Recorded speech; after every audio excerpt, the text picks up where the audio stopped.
What's up everyone, how are you all? Today we are back with another blazing Naruto story. If you enjoy then please like, share and do comments.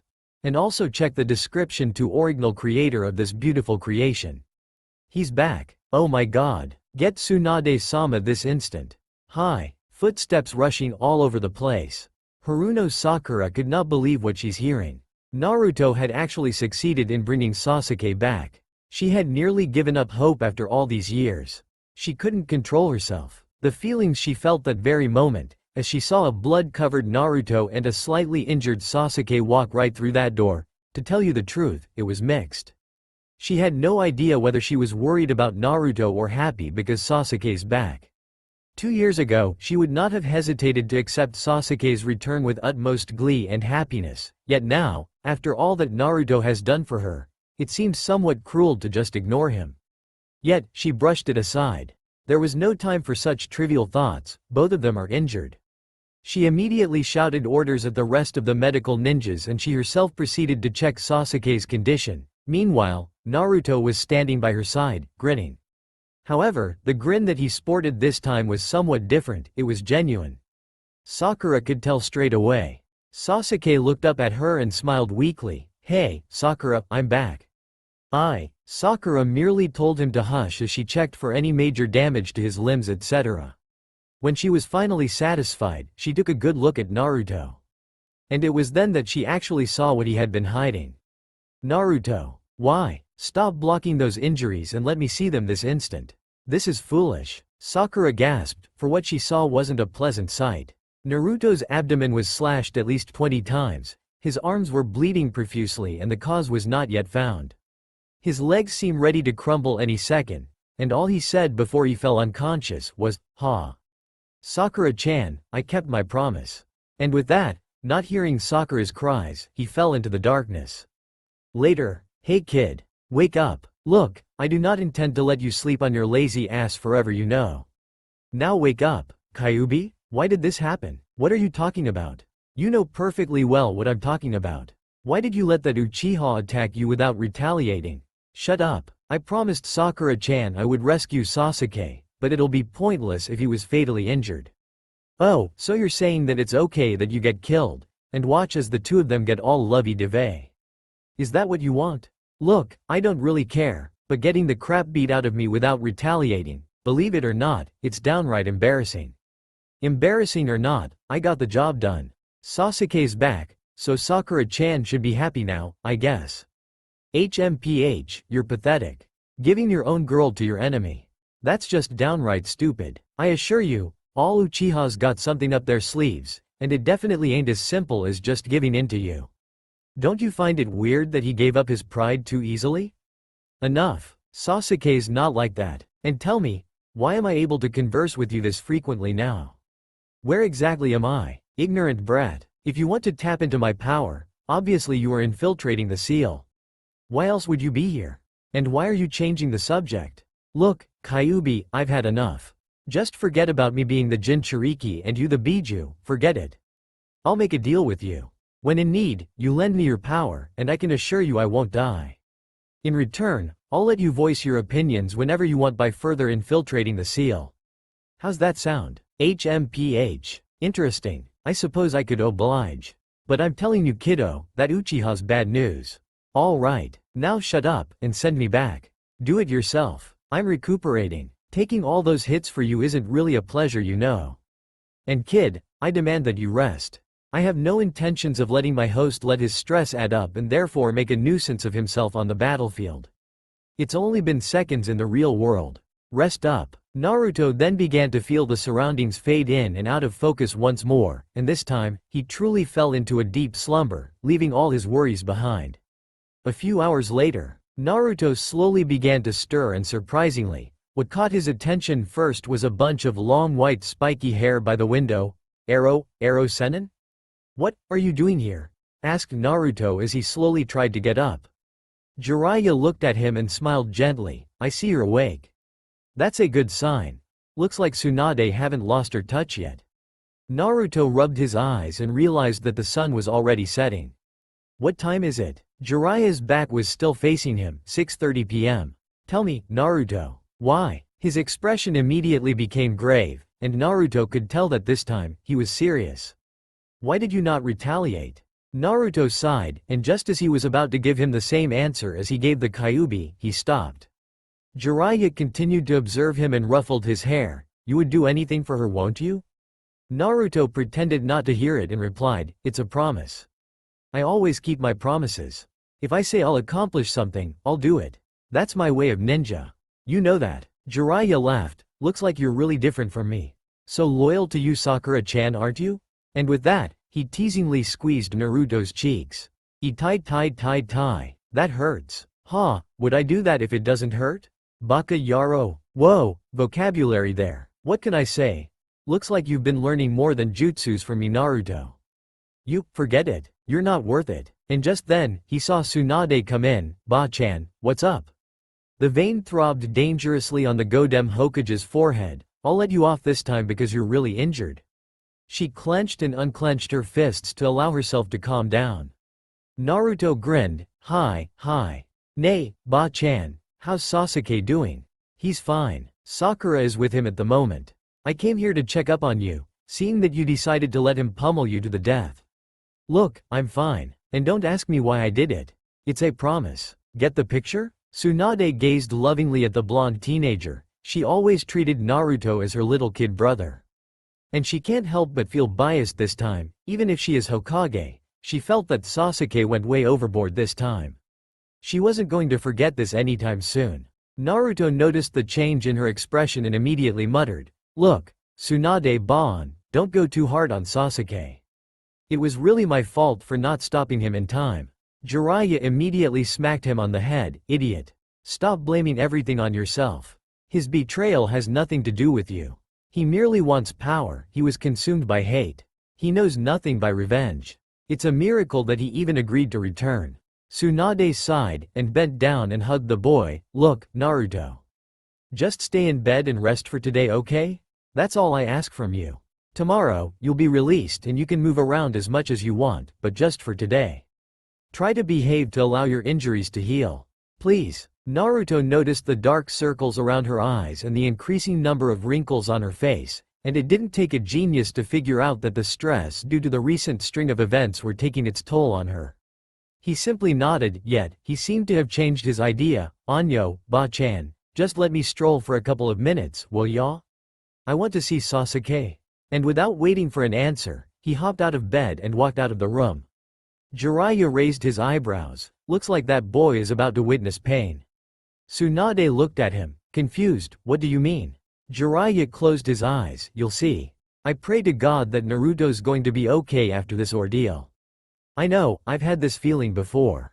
In fact, I still do. And like his old usual self, he left the room quietly, leaving Tsunade to ponder about what exactly he was talking about. With Sakura and Sasuke. Sakura, are you mad at me? Oh, no, why would I be, Sasuke-kun? It's just that, I betrayed the entire village and even hurt Naruto in the process. I'm afraid that my reputation isn't worth anything anymore. I just want to ask you, would you still love me? If it was 2 years ago, without hesitation, the answer would be, yes. Now, Sasuke-kun, Naruto and I never gave up hope in getting you back on our side. We never even so much as disliked you. You shall always remain in our hearts. And regarding that question, Unexpectedly, Sasuke leaned forward and kissed Sakura directly on the lips. Sakura was caught off guard and had no idea what to do. A part of her wanted to stop, another wanted to just let him go on because she felt that he needed some form of affection after all these years. So she let him kiss her. The kiss went on for 10 seconds, before she began to pull away. She wasn't enjoying it at all. It didn't feel right. Sasuke let her pull away, before embracing her once more. Sakura hugged him back, yet, something didn't feel quite right. The thing was, she didn't feel it. She didn't feel the joy and excitement that a girl should feel when kissed by the boy she liked. She was actually doing this out of pity. All she could pray was that no one, especially Naruto, would come in this moment. What she didn't know was, Naruto witnessed the whole scene, and without a word, he left quietly, knowing that what he was afraid of most came true. Sakura had indeed fallen in love with Sasuke again. However, what both of them missed was the sinister smile on Sasuke's lips that very moment, for he knew, part 1 of his plan was well on its way. With Naruto, he slowly walked back to his room, glad to find that no one was in it. He slowly proceeded to his bed and sat down slowly, the images of Sakura kissing Sasuke replaying in his mind, over and over again. He knew it. He knew this was going to happen. Yet, for the sake of Sakura, he did it. He went and rescued Sasuke. He had finally developed a good relationship with Sakura, yet now, he was sure that Sasuke would replace him thoroughly. But to him, it was worth it. If bringing Sasuke back meant that Sakura would be happy, fine. To hell with his happiness. All he wanted was just to see her smile on her face, bright as sun, lovely as the petals of Sakura. But still, he can't help but let his tears drop slowly onto the sheets. He had loved Sakura since he was small. It wasn't just some ordinary crush. No, he really cared for her. He wanted to be the one to protect her. Like Kakashi-sensei had said, no one would let their precious nakama be harmed. And he expressed his concern for Sakura more than anything else in the world. Why else would he risk his life just to save her during multiple missions during the years? He would most likely have gotten killed if not for Kyuubi's special regenerative powers. He laughed, but it was a bitter laugh. To tell you the truth, when he was a small child, he hated his life. Why? Why was he born to be a vessel for the vicious Kyuubi? Why was he destined to be despised by the adults of Konoha? Why did he not have parents to love him? Why is he always alone? Why is he so weak? And most importantly, why can't I have the girl I love? The infinite whys he kept asking himself all brought him no answers. And slowly, he began to develop a sense of optimism in most cases, never relenting no matter how big the obstacle was, which was why he wanted to become Hokage. He wanted to prove to everyone that he would do it, no matter how much they put him down, yell at him, throw stuff at him, he would succeed. Whatever he wants to do or say, he does it. That's his way of ninja. And it has worked for so long too. But now, Naruto found it really hard to be optimistic. What is it that he's really living for? Simply to become Hokage? No, that's not it. Sure, he wanted to prove his worth, but that was not the main reason. He wanted warmth, a family, someone to be by his side forever. He had friends, for that he was thankful. Yet, that wasn't enough. He wanted to experience the true meaning of Taisetsuna. He does not regret saving Sasuke. No, he does not. But he knew that by this decision, he has decided his own life. No one would be by his side. His heart had died at that particular moment. He loved Sakura. Honest to God, he loved her. But now, he knew that she has never loved him back at all, because by kissing Sasuke, it meant that Sasuke was everything to her. Naruto shook his head, trying to shake away these thoughts, not wanting to think about it anymore. For he knew, some things, if left unsaid, can have a huge impact on your life. Which was why, before he finally fell asleep, he whispered to no one in particular, the following words. "You have no idea how much I love you, Sakura-chan." And with his usual goofy grin, he fell asleep. Anyone that looked at him now can tell that he was hiding his pain. This is common knowledge, yet nobody actually realized that Naruto can only take in so much pain before giving up hope, and be lost in the darkness, which shall eventually lead him to his own doom if not careful. Jiraiya knew it. He experienced it, and he swore to himself that he would not let Naruto repeat the same mistake that he did. He glanced at the boy once more, before leaving through the window, ready to embark on another journey to once more gather information about Akatsuki. Everything was normal, in fact, everything was better than normal to everyone else in the village. The Uchiha prodigy was back, and now that they had less to fear of enemies trying to attack the village. Kakashi for one seemed really glad. And all the routines were carried out like before. Team 7 merely met up with one another, chatted, gossiped, trained, carried out missions. On a whole, things couldn't seem much more perfect, yet, Tsunade knew, the boy was hurt. She knew that smile. He used it whenever he wanted to hide himself from others. He was retreating back into his shell, to prevent himself from hurting. And for the first time since being Hokage, she regretted her decision to pursue Uchiha Sasuke. She didn't know why, but the constant twitching of eyebrows told her something bad was about to happen. Sadly, that sense of hers always proved her right. She couldn't care less about what happened to the Uchiha. Naruto was more of her concern. That kid, Somehow, she felt that Naruto lost his energy of all a sudden. Yes, he was still constantly badgering everyone else in the village, yet, it's just, well. Tsunade-sama, the council's waiting for you. Shizune spoke up. She took in a deep breath. She really didn't want to deal with the old geezers now, but then, being the Hokage does have its disadvantages.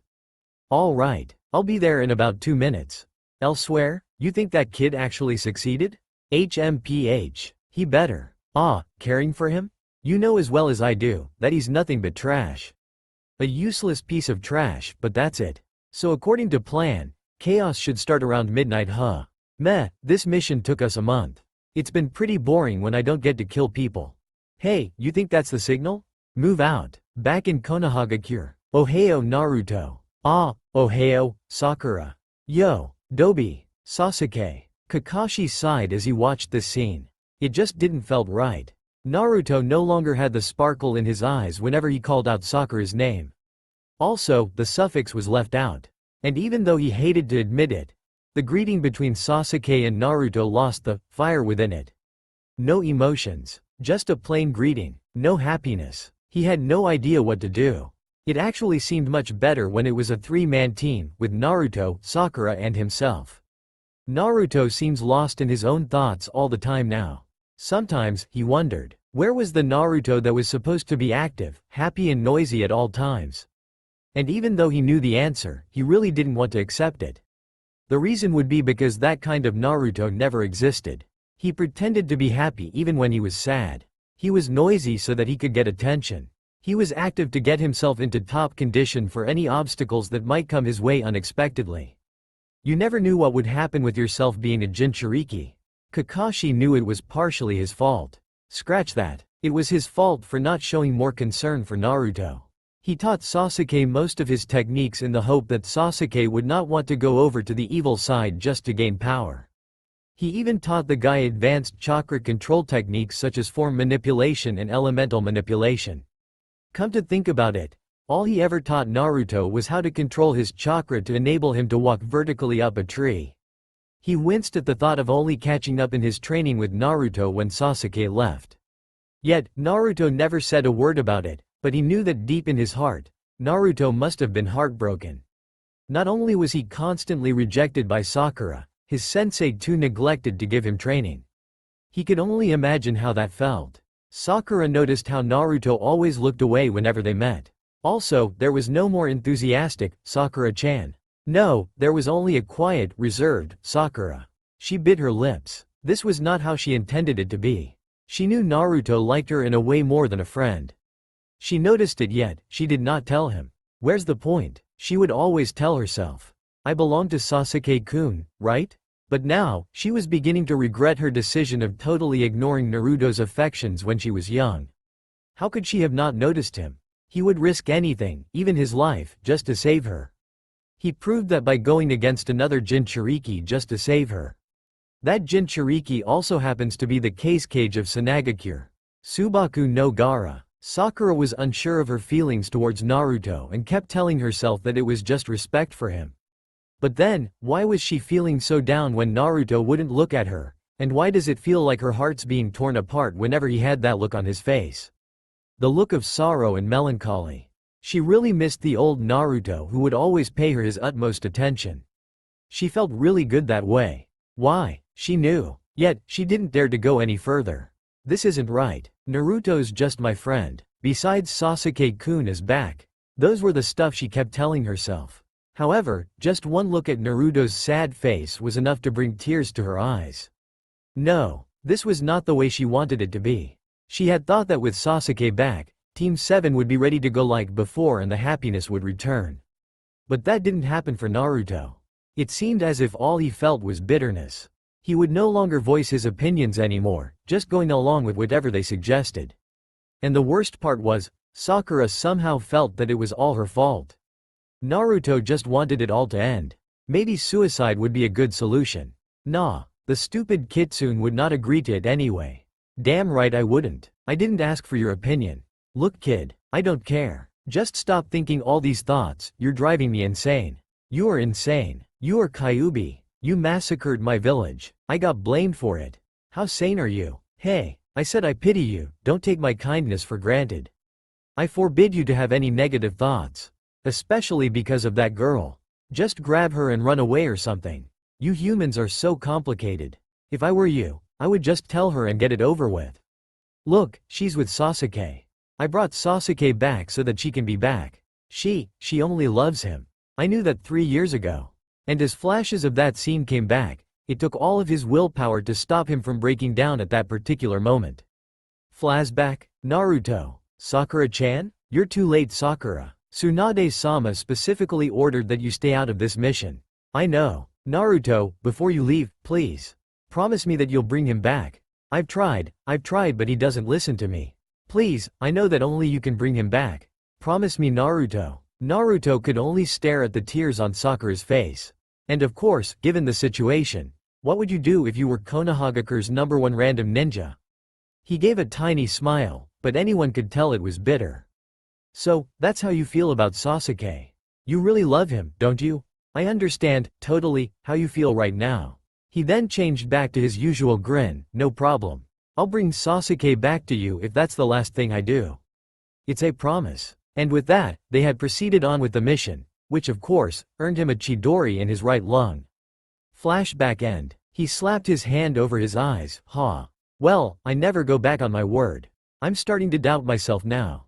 I'm pathetic. He thought once more as he continued to stare at the clouds drifting freely above.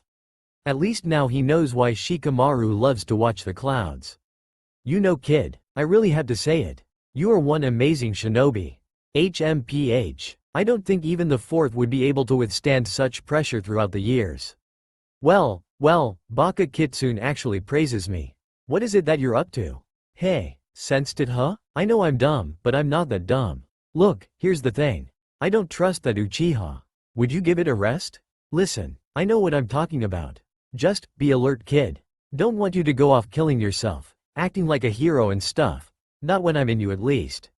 Naruto pondered those words. Sasuke is suspicious? He sighed. Well, not much he can do about it, can he? It's not like he can just go up to him and like, hey. What are you up to?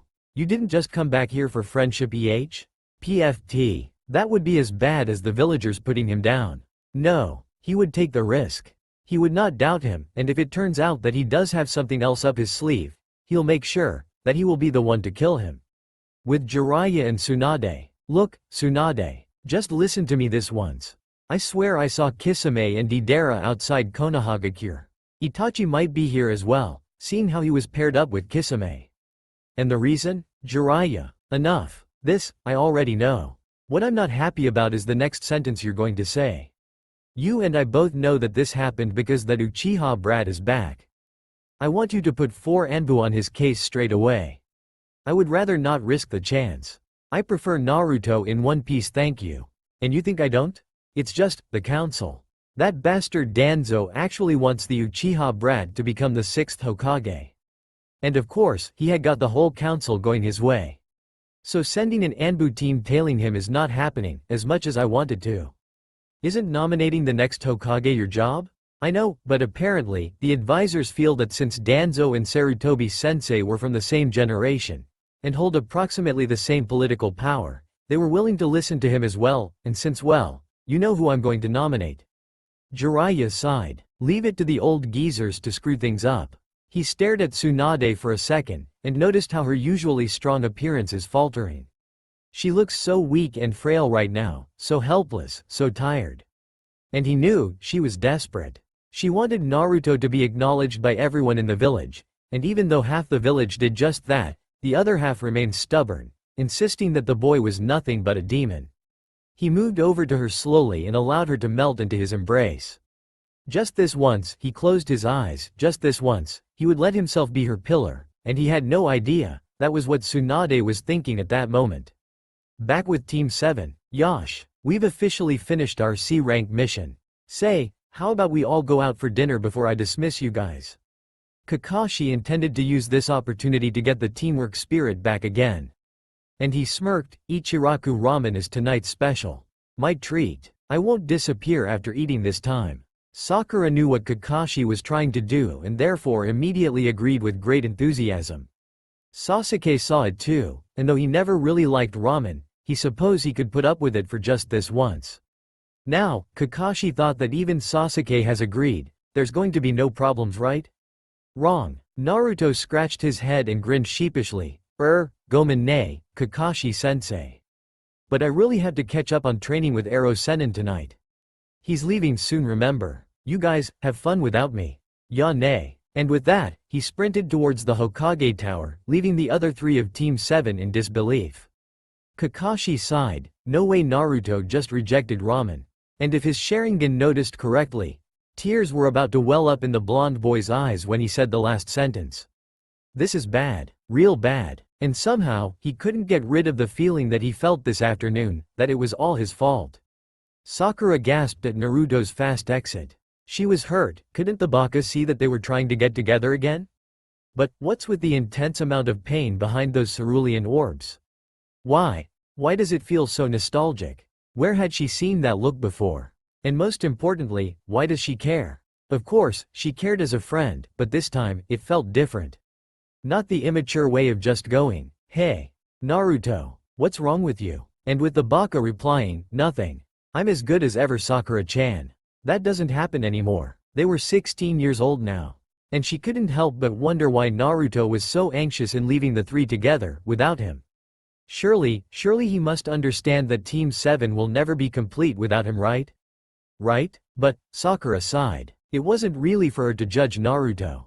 No, she never gave him any attention in the past, so what right does she have to talk about the way Naruto acts? She doesn't know why, but lately, she found herself caring more about Naruto more than anyone else, even Sasuke.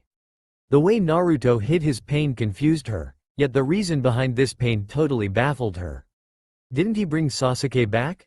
Shouldn't he be happy along with her? Why isn't everything going according to how she pictured it? Life can be harsh, and for the first time in her life, she got the full meaning of that sentence. With Naruto, gasp, damn it. Damn it. Naruto hollered in the forest. He wanted peace, he wanted love, he wanted the pain to go away. Sadly, none of those happened.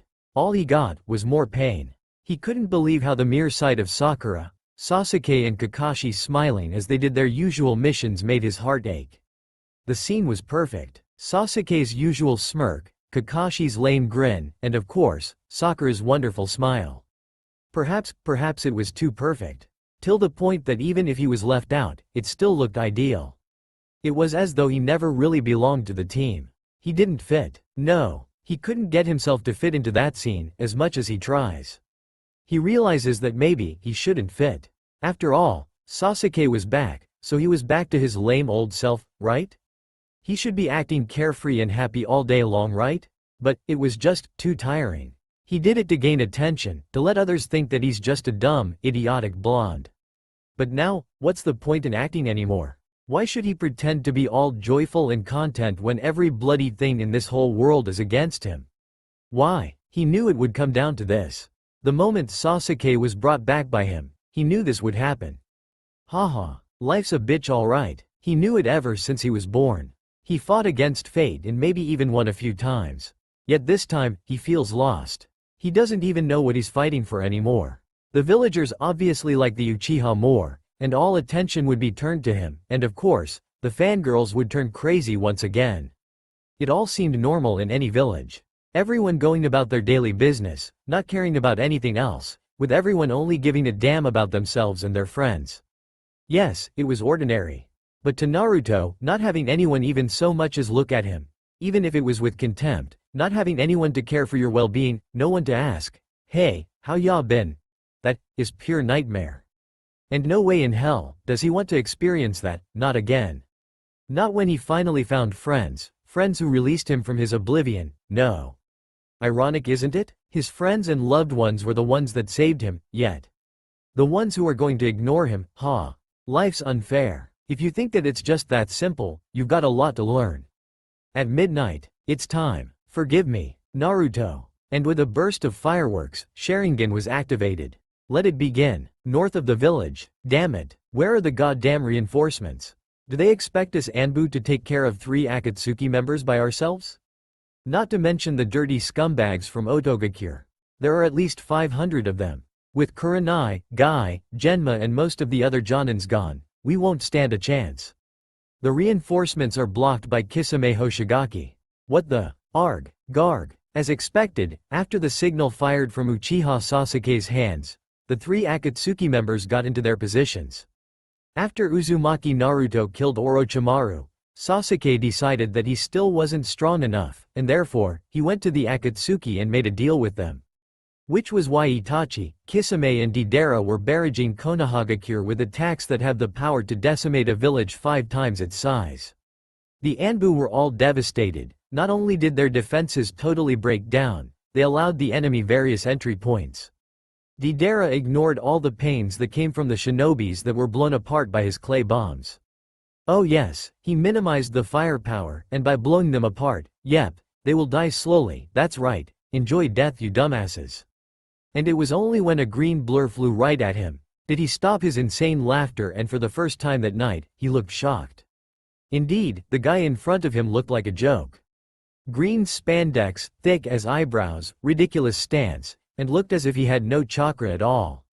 And of course, all of the above is correct, yet one thing he failed to get his thick head on: Rock Lee won't lose to anyone, even at the risk of his life. He vowed to prove that a dropout can defeat a prodigy. And as Guy once said, Lee will not lose to anyone, he's a taijutsu specialist. And right when he thought that was it, shurikens flew at him from all directions, and out reveals a kunoichi in a partially revealing pink outfit. Her goal is to prove that kunoichis are just as good as shinobis, and ultimately, she wants to be as strong as the Godem Hokage. Tenten is not one to be underestimated. She proved that when she floored a rock Jonin during a mission with her extreme accuracy. Even though both are still Chunin rank, they really have the power of Jonin. They knew that appearances and talents pose no threat to the ultimate outcome of a battle. Even a dropout can beat a prodigy.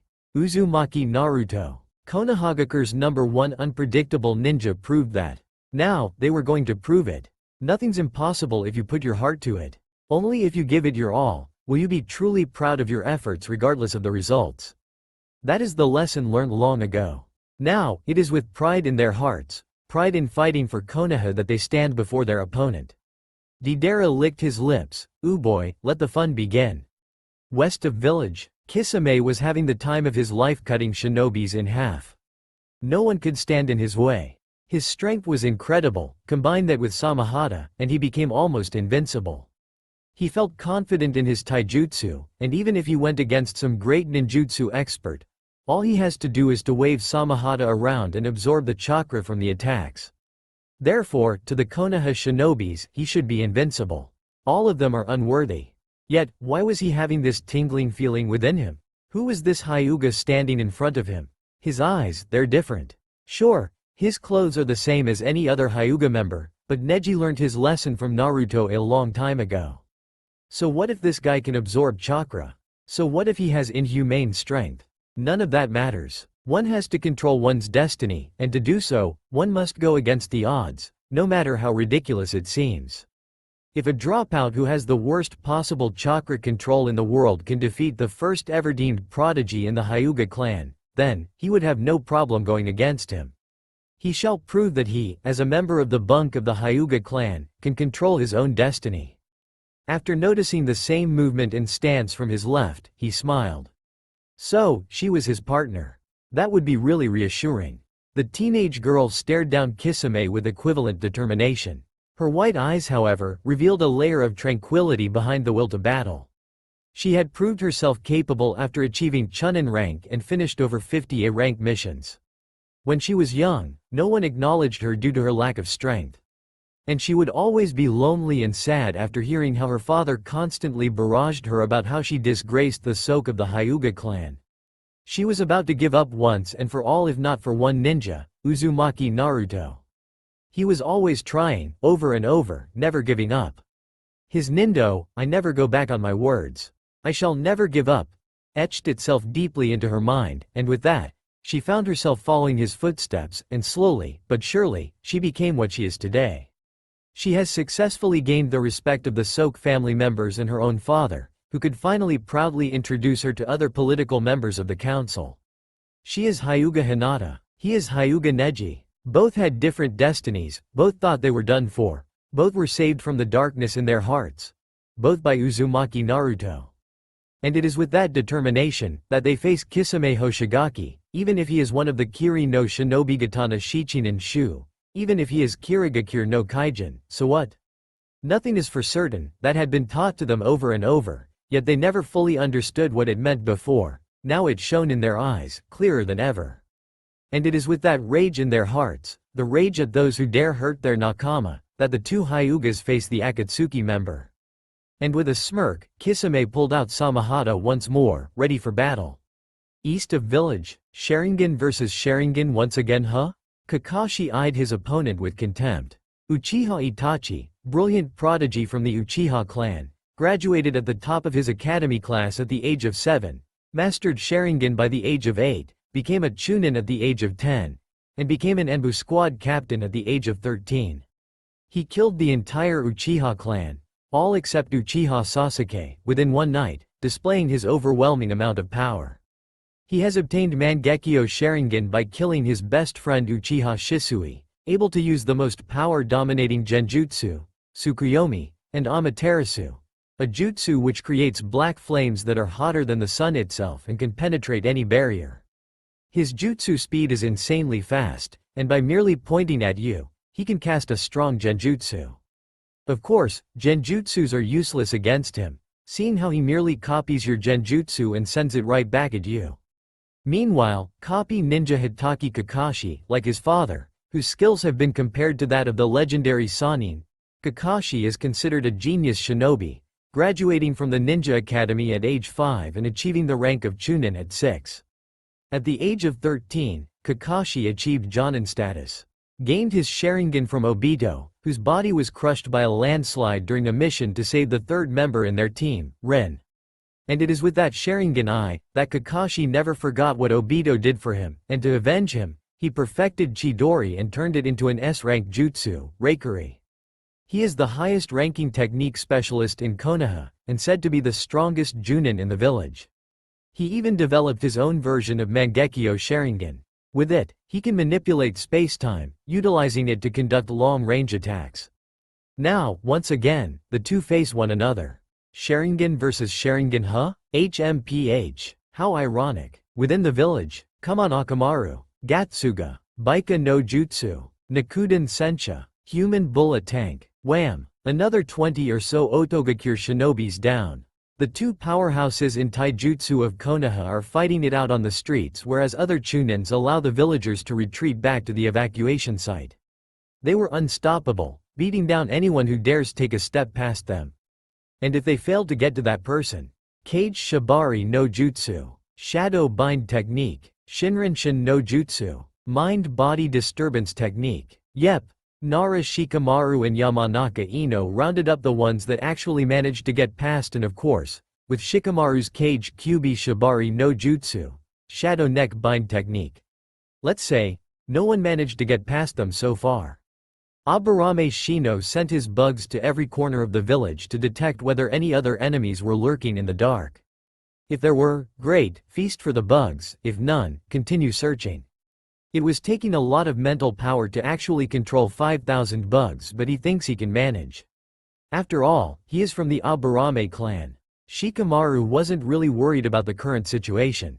Heck, with Choji and Kiba took care of everything. No, he was worried about the east side of the village, where the old Team 7 was, and he knew things were about to get real nasty. Damn the Hokage for making him a Chunin so early. Everything's so damn troublesome. Oh, look, another moron who walked right into my jutsu. Jesus, don't they ever learn? Tsunade was overlooking everything in the Hokage tower with the crystal ball left by Sandame. She had to be careful. Akatsuki don't make rash decisions, so if they intend to attack Konohagakure, they must have a plan that they think will guarantee them victory. She sighed and looked to the east. Since Jiraiya is overlooking the area, she felt a little more relieved. Yet, why had the pervert chosen the west specifically? Did he know something she didn't? Was it really just to prevent Sasuke from escaping? She doesn't know, and that sucks. PFT, what kind of Hokage is she anyway? All she could do was wait. And pray for Sakura and Naruto. For she knew, if she so much as took one step into a particular region, all forces shall focus on the center of village, whereas that region would try and stall her for as long as possible. Now even though she is one of the Sanin, having 100 people dragging on to you can slow you down, HMPH. Damn Akatsuki, if they dare lay a finger on her brother, she swears upon her life that she would rip their hearts out if it's the last thing she does. West of village, this region however, is real quiet. Why? Because nobody made a move yet. Yes, Naruto was facing Sasuke, yet neither of them said anything. There is nothing left to be said.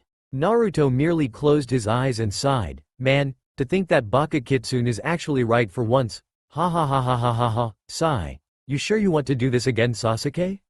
Sasuke stared at him straight in the eyes. No, but I have to. To gain power, I must do this. I told you before, Naruto, the two of you were just obstacles in my way. If I have to get rid of you to obtain power, I'll do it, without hesitation. And of course, Sharingan was activated. Naruto scratched his head and he glared at the boy once more. Look, I didn't get you back here just so you could act out the past all over again. This time, I will kill you if I have to. And I can. Don't get Uchiha. HMPH. Once Adobe, always Adobe. Anyone knows that. So what if you have the Kyuubi? You still can't beat me. You can't do it, because this so-called friendship holds you back. I swore to my parents that I'll kill my brother to avenge them. And now, I've obtained the power. All I need is a little more and I'll be on my way. So scram. Now. So, you just gonna leave again? Sakura means nothing to you? HMPH, she's just a mating tool. All I need her for is to revive my clan. That's all. What did you just say, you son of a bitch? You heard me. How could you say that? Sakura, she loves you with all her heart. Did you know that? She wanted to save you and she blames herself for not succeeding. She blames herself. And here you are talking about her as if she's. No need to get emotional. Just because you love her doesn't mean she's important. Besides, she doesn't even care about you. Why don't you just give up already? I don't see what this is doing for you. Why do you protect a girl that won't so much as look at you? Naruto clenched his fists and glared at Sasuke. You wouldn't understand. I love Sakura, ever since the day I met her, till the day I die. She'll always be in my heart. Whether she gives a damn or not isn't the point. I protect her because I love her. I don't need her to like me back to do that. Love is unconditional. Love is selfless. Now get that through, you thick skull, you bastard. My such emotions. I can't handle it. Oh, then I won't. Now, I don't want to say this anymore. Get out of my way. Or else, Konoha will go down tonight. Your limit is 4 tails, isn't it? And with that, Sasuke smirked. Naruto growled, that's more than enough for you, Teme. Oh yes, that may be the case. But, is it enough to take on Manda and Sanbi? I don't think so. Naruto's eyes widened. You wouldn't. Sasuke's smirk increased ever so slightly. Oh, but I would. And from the looks of it, preparations are complete. And with a huge cloud of smoke, out came a gigantic monster. Manda, king of the snake summons. Sasuke leapt to the top of Manda's head, and laughed evilly. Today is the end of Konoha. Manda, eat anything you want. In fact, wait, let's have some fun with this fox in front of us. He shall be your first sacrifice. Manda hissed, HMPH. No need to tell me that, you gaki. I don't need orders from you. And with a sudden movement, the huge purple snake propelled itself straight towards Naruto. Naruto cussed and was just about to summon Gamabunta before a single punch stopped Manda right in its tracks. A pink blur was seen smashing the snake in the chin and one powerful hook sent it flying backwards. The kunoichi landed gracefully and without a word stood before them. Now, the 3 shinobis stood staring at each other. Naruto turned his head away and sighed. Sasuke merely smirked. Well. Looks like you certainly got stronger during my leave, baby. I'm impressed. Sasuke, the venom dripping from her voice could be felt miles away. What's wrong? Aren't you supposed to be happy to see me? Sasuke feigned sadness. Shut it. I can't believe what you just said. How dare you think of me that way? I can't believe I ever fell for a bastard like you. After all the trouble Naruto went, just to get you back, you. Sasuke merely stared at his fingernails. What of it? How could you do this to us? All we wanted was Team 7 back when we started. The Team 7 where all of us would work together for that common goal. Why Sasuke? Revenge. I'm an avenger. And I'll do whatever it takes to obtain power, because I have to." The girl swore and then took in a deep breath, before getting into her battle stance. "Well, then, I guess there's nothing more to say. Uchiha Sasuke, by order of the Godem Hokage, I hereby declare you as a missing nin of Konoha, and as her apprentice and your ex-teammate, I shall ensure your capture." Sasuke gave a low whistle. "Wow, I'm so scared. Hey, even if you improved, you shall be nowhere near my level. In fact, right from the start, all you had was a pretty face and some smart brains, that's all. I admit, your chakra control's excellent, but that becomes pointless if you only have a small amount of chakra. And at times of battle, all you did was burden us. HMPH, now you act all high and mighty. You useless whore." He never finished the sentence, for Naruto's punch reached him first and sent him flying through the forest. "Teme, you've crossed the line. How dare you insult her?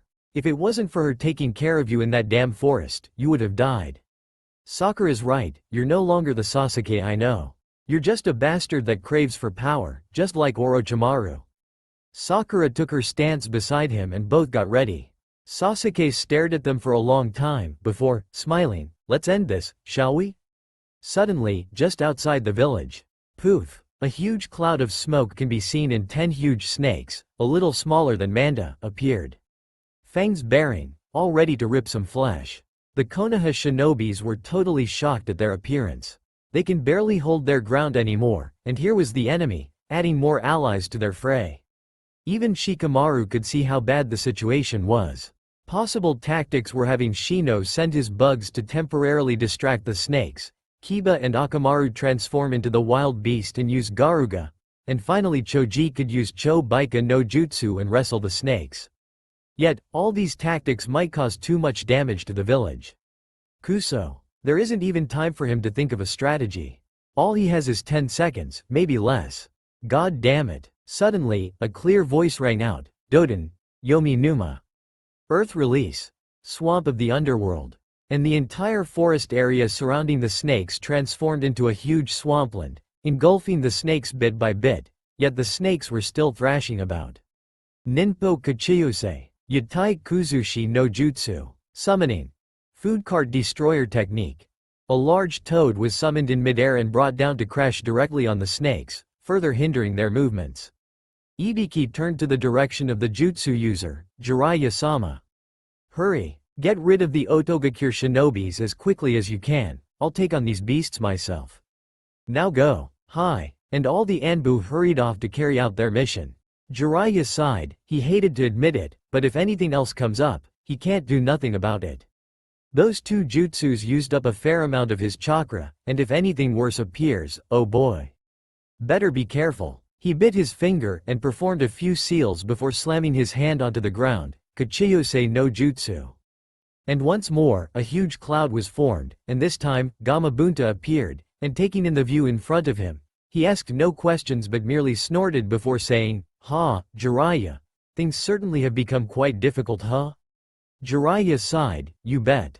With the Akatsuki members. Garg, how dare you? Konoha Genriku Senpu, Konoha's mighty whirlwind, and Deidara when flying once more." Tenten refused to let him take even one breath by summoning 10 more scrolls and throwing all the weapons at him with incredible speed and accuracy. Kisame, on the other hand, was faring no better. That Kaden move really is a pain. Not only does it deflect Samahata, there were times when he actually lost his footing due to the incredible force of it. And the move that girl was using, she called it Shugohaki Rokuhuion Sho, protection of the 8 trigrams 64 palms. That move acts like that Kaden, yet if he wasn't careful, the chakra blades have the potential to sever an arm or 2 off. Damn it, Itachi was getting impatient. He was still drawing with Hitaki Kakashi. Not only did Kakashi successfully resist his Tsukuyomi, but all he was able to keep up with his speed. He was surprised that the copy ninja improved this vastly over the years.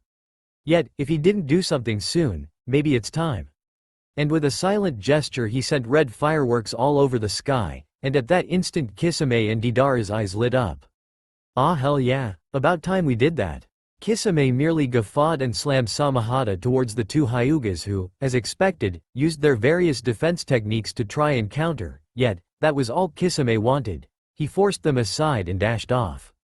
Itachi aimed an Amaterasu at Kakashi and not caring whether it hit, dashed off as well. And during this time, all three of them were activating seals at the speed of light, and once they reached a clear area, they slammed their palms down onto the ground, and in an instant, hell broke loose. With Team 7, what do you mean Sanbi? Naruto asked after once again, clashing his kunai with Sasuke's sword so that Sakura could use the chance and bash his head in. What do you think I mean Dobi? Sasuke smirked, and just as Sakura's fist was about to connect, the whole ground shook and the typical smoke generated from a summon could be seen, although this seemed more like a cross technique between extraction and transportation. Naruto's face drained of all color as he saw that creature. God no, hell no. It can't be. But there it was, the turtle-like Sanbi, growling aggressively at the puny mortals standing beneath it. This information was too much to behold, for Naruto knew, even he himself might not be able to take on this monster. Rest of the village, what the hell is that thing? It's the Sanbi. You've got to be kidding me. Sent reinforcements. Hurry, get Hokage-sama right away. If this continues, Konohagakure will be destroyed. Jiraiya was shocked that the Sanbi still existed. He thought that it was sealed away by the Akatsuki a year ago. Damn it, Bunta, Abura da, hand seals done, Yosh. And with a burp, a huge stream of oil was spit out of his mouth. Kaden. Gamayu Enden. Fire release. Toad oil flame bullet. And as fire meets oil, a gigantic ball of flame was sent towards the monster and engulfed it straight away. The attack continued for almost a minute, yet, no signs of pain was shown on the monster's face as it merely shot out a huge current of water and stopped the attack. Once Tsunade saw the Sanbi, she teleported to where Jiraiya was and stood beside him, hands on his back, pouring all of her chakra into him to prevent him from experiencing chakra exhaustion. And as she stood beside Jiraiya, she asked, "So, what do you think?" The Gama Sennin gave a sigh. This may be the end, Tsunade. And as much as she hated to admit it, having 3 Akatsuki members, Manda, a few more hundred Auto Nins, and Sanbi invading the village at the same time, this might be it. Run, hurry, get all the civilians to the evacuation site now. Hurry, no time to waste. Hinata, Neji, detect and eliminate any enemies that so much as take a step towards the site. Kiba, Choji, Shino, Lee and Tenten, usual formation. Ino, you're with me. Hi, and all dashed off to their respective positions. There had never been a debate on who was the actual leader of the Chunins, yet, all of them knew, without a doubt, Shikamaru was the team leader. However, no matter how he looked at it, he had no idea how Konoha was going to survive this. Sanbi, by the looks of it, Jiraiya-sama already exhausted his chakra. Godem, no matter how strong she was, would not be able to do much damage to anything that huge. Damn it. He should be focusing on the safety of the villagers first, and all of a sudden, he began his thinking process. Ino saw this, and gave him a reassuring nod. I'll be here. Always. Shikamaru sighed and smiled weakly. I know. And as he took in a breath, the plan was slowly beginning to form in his mind. No mercy would be given to those who dare invade Konohagakure. None at all. With Jiraiya and Tsunade. So, got a plan? Tsunade looked at her perverted teammate. As much as she hates to admit it, Jiraiya was the smarter out of the two. It was always Jiraiya or Orochimaru who came up with plans to carry out missions. All she used was her insane strength to carry it out. And for once, she decided to acknowledge his abilities, and got ready to rumble. Jiraiya coughed up some blood. HMPH. How much chakra do you have left? About 3/4. How much damage do you reckon you can do to it using all of that chakra? Thought so. Well, might as well give it a go. Tsunade looked worried. You sure? You just recovered from chakra exhaustion. Don't risk it. What's the point? Plan is? She got his point. If they don't take the risk, everyone dies. Simple as that. And as the Hokage and one of the Sannin, they will not go down without a fight. They would give their lives if they have to. Jiraiya replied, Tsunade, Gamabunta, and I will temporarily grab its attention. You sneak behind it, charge up your chakra, give it 3 punches where you know it hurts most. You know what to do. Just like old times, you have 3 minutes. And without waiting for a reply, Jiraiya began making hand seals at the speed of light. First up, stop moving about so much you 3-tailed asshole. Doden. Yomi Numa. Earth release. swamp of the underworld. Tsunade dashed off as well, summoning all the chakra she could. The swamp appeared, yet due to Sanbi's incredible size, all that sunk underneath was its legs. Its arms and tails were still free to move. Second part of plan, Bunta. Mizu combo. Yosh. Sweden. Bakusu Shoha, water release, exploding water shockwave. And as it reopened its mouth, a gigantic tsunami was spit out, directly at the Sanbi. Jiraiya was ready as well, Sweden. Chobakufu no Jutsu. Huge waterfall technique. And the parts of the tsunami began to gather, and as their density increased to the optimum possible value, Jiraiya suddenly released the pressure on them, and wham! They smashed right into the Sanbi, causing it quite some pain, but not enough, considering that Sanbi is used to water. Jiraiya, however, wasn't done yet. Raiden. Raikoken. Lightning release. Thunderbolt punch.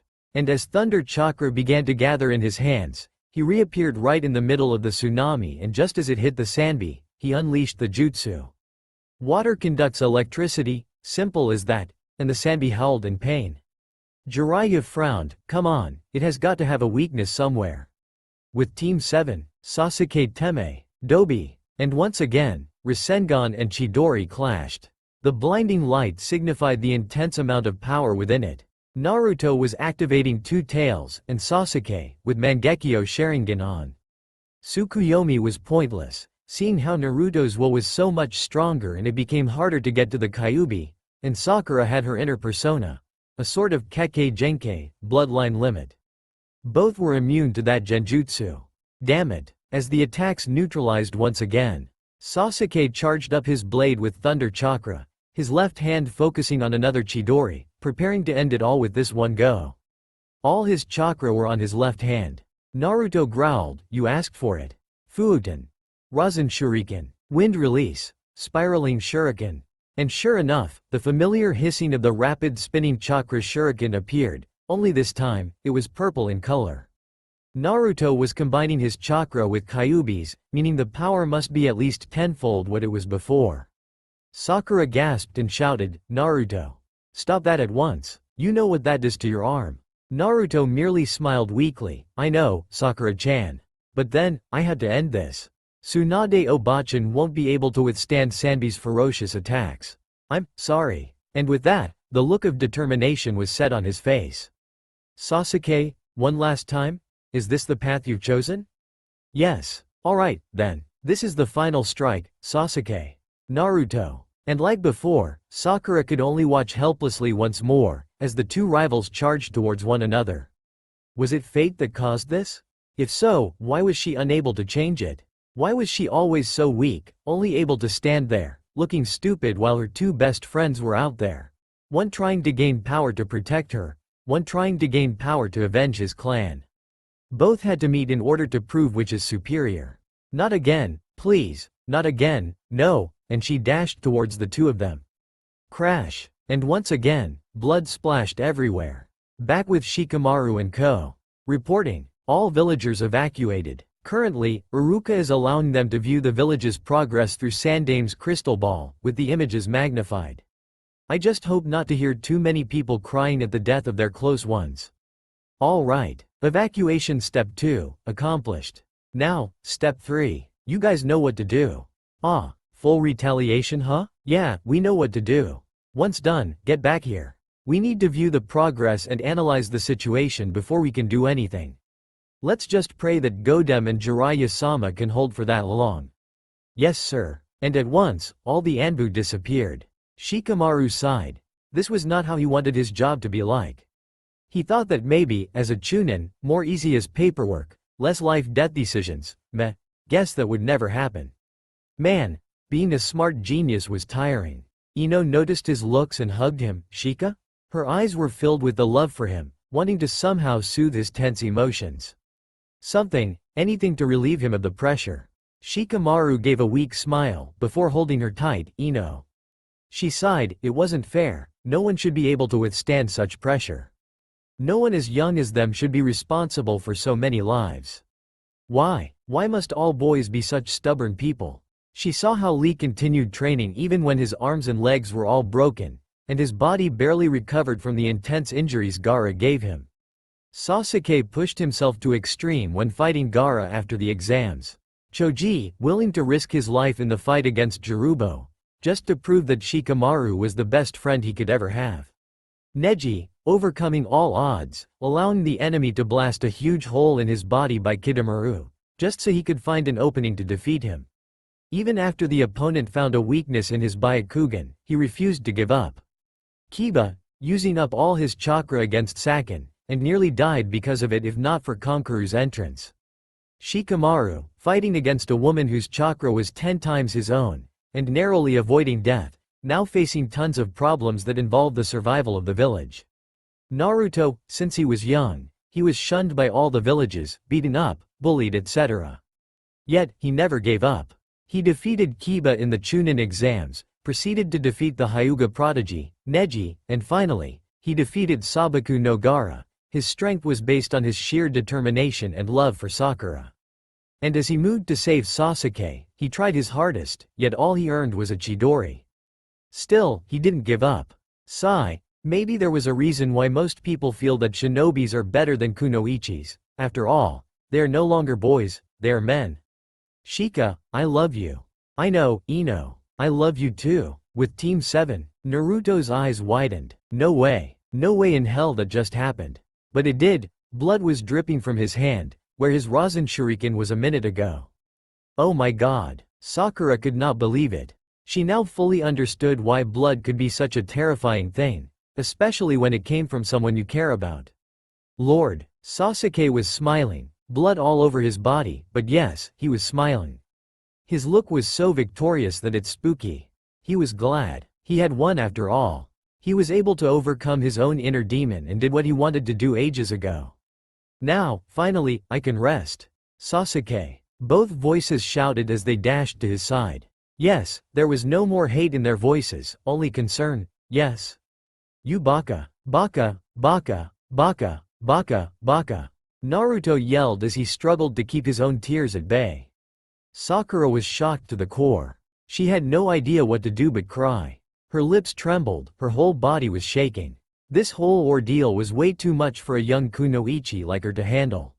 Even if she was one of the Sanin's apprentice, she was human.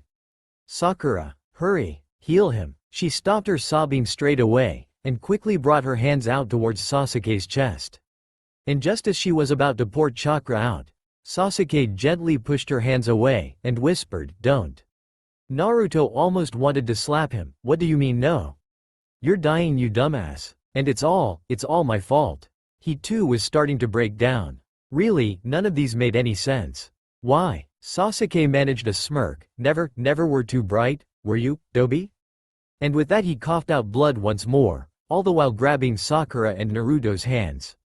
The evil part of my soul appeared after activating level 2 seal. I was stupid to think that it was power. To think I am a prodigy. Sakura, whatever I said back there, I apologize. Even though I never really thought of you romantically, you were one of my best friends. I hope you could actually forgive me? Sakura was at a loss of words. Only the tears that flowed down her cheeks could tell how she was feeling right now. What else could she do? I forgive you, Sasuke-kun. Sasuke's smile widened, then, thank you. And he turned to Naruto. Dobi, get that look off your face. I did that because I wanted to. I don't want to die, killed by my worthless brother. Naruto, I hope my death could repay you for all the wrong things I've done. Baka, you're supposed to repay me by staying alive and coming back to us. Not like this, damn it. The tears were threatening to fall any second. Sasuke laughed sadly. I can't. The things I did to you and the others. I'll never forgive myself. It's been pretty eventful. Naruto, I'm glad that you were the one to finish me off. Haha, don't be hard on yourself. Ha. Why? Why did you retract your Chidori at the last minute? Isn't that suicidal? What the hell, Sasuke? Dobi, I can't live anymore. I've had enough. I chose the path of evil, therefore, I deserve to die. I hurt my friends, even you, who came so close as to resemble a brother. I could never live it down. I, for one last time, want to hear you say it, Naruto, please. Say that, you four? I forgive you, damn it. Just don't die on me.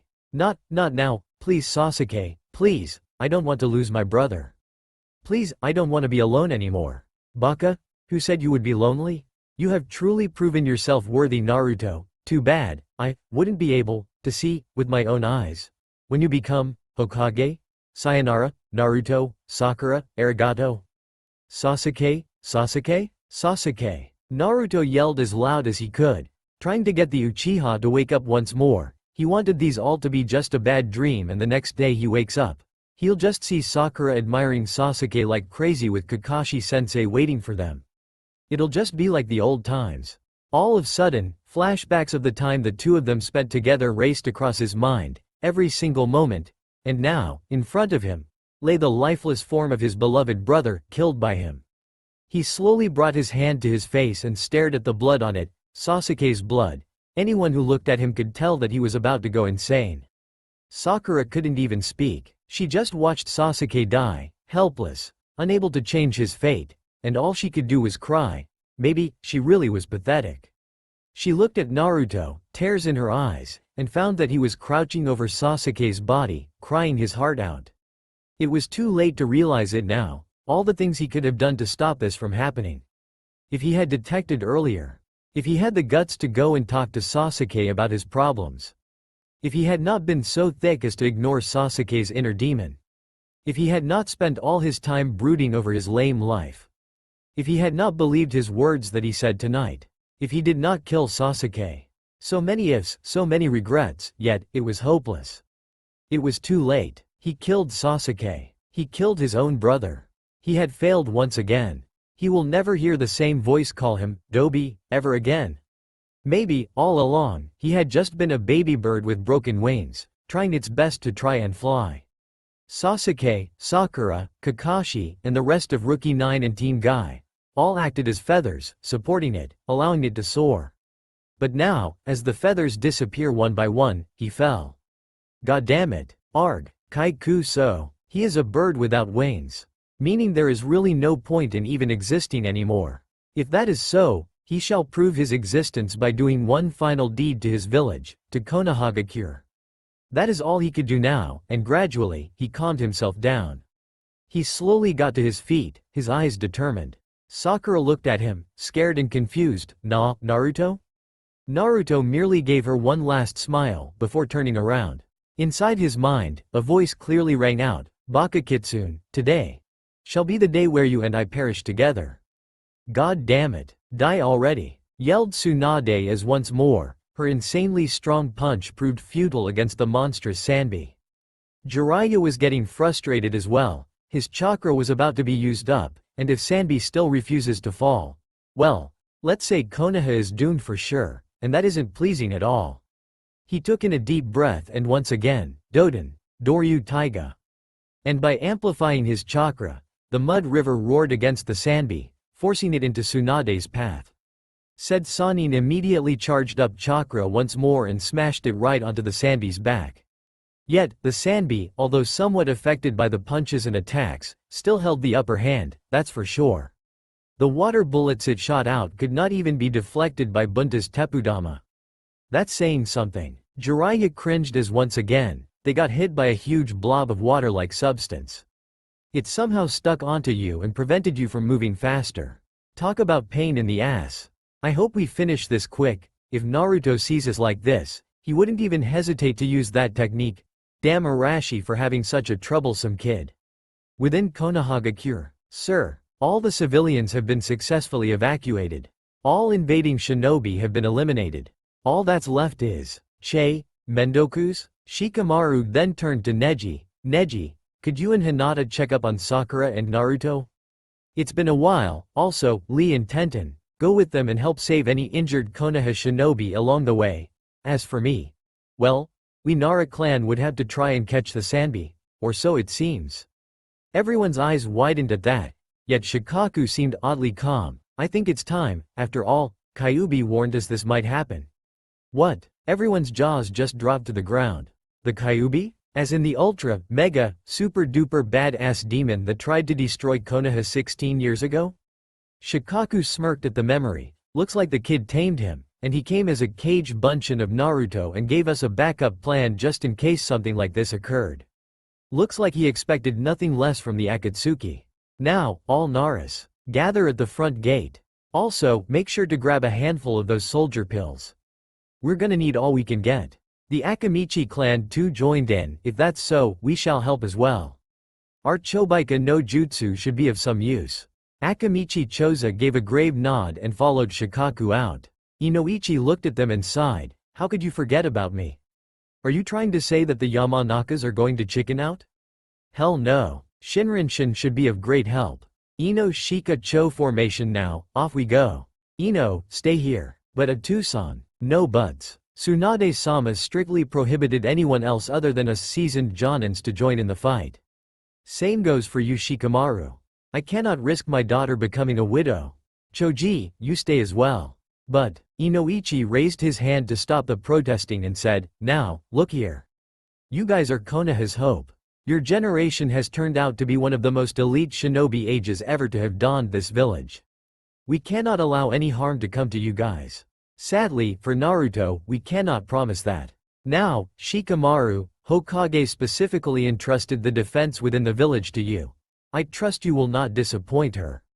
Hi. Shikaku gave his son a final ruffling of hair before stepping out with the other clan members, yet just before he went, Nara Yoshino hugged him fiercely from behind and spoke in a warm and caring tone that was rarely ever heard.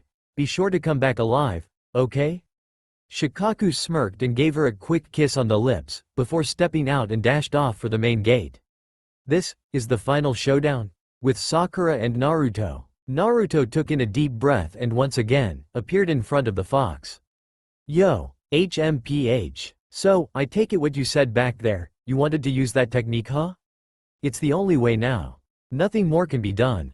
You know, for someone your age, you sure got a lot of nerve. So, there's no talking you out of this? No, I'm gonna do it, just like my dad did for his village. HMPH, I let down my guard, it won't be that easy with the Sanbi. Don't think I don't know Q. You arranged for the Naras, Yamanakas and Akamichis to help. Why? Don't know. Guess you tamed me. Kyuubi laughed. That's not funny. Why did you attack Konoha in the first place? You've always skipped this topic whenever I asked you about it, why? Look, kid, I did what you wanted. No more questions. Alright, I'll make a deal with ya. You managed to survive this ordeal, I'll tell you why. You wanna know why, you gotta pay the price. Now get your ass out of here and see if you can finally be acknowledged by everyone in your village. And with that, Naruto felt that all too familiar whooshing sensation and found that once again, he was back in the outside world. Na Naruto? Sakura was looking at him, worried by the serious expression on his face. Honestly, Naruto and serious don't really seem to mix, yet, when they do, oh boy, the effect they have on people is increased tenfold. Sakura, be strong, okay? Huh? What the heck? I know you really loved Sasuke, but we all have to move on, Sakura. The village needs you, I know you'll be a great leader. You might even become a Hokage if you work hard enough, Shikamaru will be your advisor and… What the hell are you talking about Naruto? What's wrong with you? No, you're leaving again aren't you? Where? Sakura? Naruto closed his eyes slowly, not wanting to hear another word from her. He was afraid that he might break down. Yet, it seems, that his decision somehow just got tougher when Sakura chose that exact moment to pull him into a tight embrace. Please, don't leave me. Not again? The tears that were dripping down her face weren't helping at all. Yet Naruto knew, and at that instant, he decided that he had enough. Let go. And with that, she was pushed back into a tree harshly, gasping in pain as she collided with the rough surface of the trunk. His eyes changed into the familiar red color as the whisker-like marks on his face began to glow. Don't give me that I don't want you to leave crap. Sakura whimpered as Naruto dashed right in front of her and placed his left hand roughly on her neck. Look at my eyes. Do they even look like they believe you? Sakura gasped as she saw the pupils contracting and dilating simultaneously. Don't ask me how. The way his hands shook, the amount of hurt hidden within those orbs. She looked away, so it was my fault. Naruto snarled. Do you know why I said that? Because not once when Sasuke was here, did you actually look at me like I actually exist. Sakura-chan, what's wrong? Go away, Naruto. You just screwed up my chances with Sasuke. Now get lost. You're useless. Not once did you actually look at me as a friend. Sasuke-kun, can we go on a date? The spar with Naruto can wait, nay? After all, he's just an idiotic guy. Not once did you place Sasuke before me. Naruto, get moving. That little injury won't kill you. Sasuke would be mad at me for being late. And it's all because of you. Not once did you see me in the way I see you. Oh please Naruto, you gotta be kidding me. Why should I go on a date with you? And not once was I more important than him. Naruto, please, only you can bring back Sasuke-kun. I beg you, please, I had enough. No more, I'm no one's replacement, goddammit. And with that, he smashed his arms straight through the trunk behind Sakura, demolishing it in one hit. He hated this, he hated his life, and he hated it all. You never gave a damn about me. So don't come giving me this crap. He couldn't take it. Every time the image of Sakura chasing after Sasuke like a puppy and ignoring him no matter what he did came up. That particular scene of her begging him to save Sasuke. The way she seemed so happy when Sasuke came back. Tears welled up in his eyes. Yes, he's emotional. No, he isn't weak. Yet, he's crying. For the first time in so many years, he cried once again. But can anyone blame him? For a teenager, for one with such a background, for one with such a childhood, can anyone blame him? Yet, he knew, he should not have blew up in front of Sakura, who had just barely recovered from the shock of Sasuke's death. He could tell, from the despair in her eyes, that he had really hurt her this time. HMPH, so much for keeping her happy all the time, it was his final goodbye and he couldn't even get it right. Damn it, I'm the most insensitive jerk in the whole damn world. Sakura stood rooted to the spot.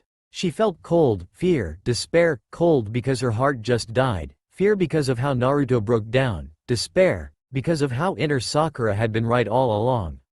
Ever since the time, when Sasuke left Konoha to go after that bastard Orochimaru, a part of her died.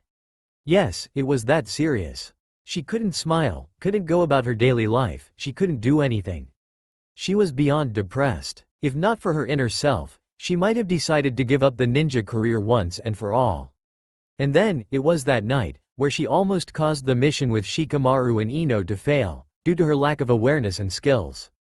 That event shook her deeply when Tsunade yelled at her right in front of everyone, telling her to either get back on her feet or to get out of Konoha. The words she spoke that night still rang clearly in her mind. Konoha do not train ninjas to be cowards, face reality, or die trying. She couldn't have been more shocked when Tsunade slapped her in public after she murmured her reply. It's pointless, Sasuke-kun's gone. Who am I going to fight for? The look in her eyes were murderous. She had never seen Tsunade that mad before. Are you blind? Can't you see there was a person that supported you all the way? One that cared about your well-being? One that would give his life up in order to protect you? Are you that infatuated with that Uchiha scum? It was then and there that she broke down and cried, right in front of Tsunade, yelling helplessly, "What am I supposed to do? I have no idea anymore. I really don't know, Shisho, I'm so sorry, And Tsunade had pulled her into a tight embrace and patted her head gently, whispering softly, I know Sakura, it's hard on you. I've been through this too, and I just don't want you to make the same mistake that I did. Look around you, be grateful for what you can have, and not be spiteful for what you cannot have. If you can do that, Sakura, you have just moved a huge step in your life. Now, stand up, wipe your tears and show me what you can do. Not for Sasuke, not for money, not for fame, but for yourself. For Konoha, for the ones that really care about you. Show them what you are made of." Those words meant so much to her. After that particular scene, she swore to herself to become one worthy of being trained by Tsunade. And after a lot of hard work, she successfully earned her right to be a Sannin for Konoha, just like Naruto, and at their age, it was saying something. But that was not the main part. Indeed, what Tsunade said did get her motivated, but what caused her to persevere? And like inner Sakura had yelled out in her head numerous times, it was Naruto. He was always there for her. Never pushing the boundaries, yet never neglecting her. Whenever she required aid for something, you could count on Naruto to be there. Whenever she began to lose confidence, Naruto would be by her side instantly, cheering her up, encouraging her to push her limits, exploring fields of potential that she had never really deemed possible. It was always him by my side. To Sakura, it seemed nothing. Yet inner Sakura knew better and kept telling her that Naruto really cared for her, unlike Sasuke. However, she refused to believe it. And she felt that she didn't deserve it. But that one comment made by Naruto when he was being given a small quiz by Sakura to see how much he knew about her, it was then that she really began to feel how much Naruto loved her. Flashback. Okay, Naruto, so far, all the questions were correct. Now, let's see if you know what my favorite animal is. Naruto thought for a while, scratching his chin. Well, if you really want me to answer it, I would have to say, butterfly. Sakura raised an eyebrow before giggling. Wrong. Naruto laughed softly and replied, before staring in her eyes, but that's what I see you as. Huh? You see, the butterfly has 3 stages in its lifetime. It begins as a caterpillar, slow, weak, unable to do a lot of things to help it survive. What's worse, it is barely ever noticed. Only despised because of its ugly appearance, and rarely commented on at all. I can tell, that was you. When I first met you, we were 5, remember? Sakura frowned for a moment before drooping her head a little. Yeah. At that time, people were always jeering at your forehead, and you were crying.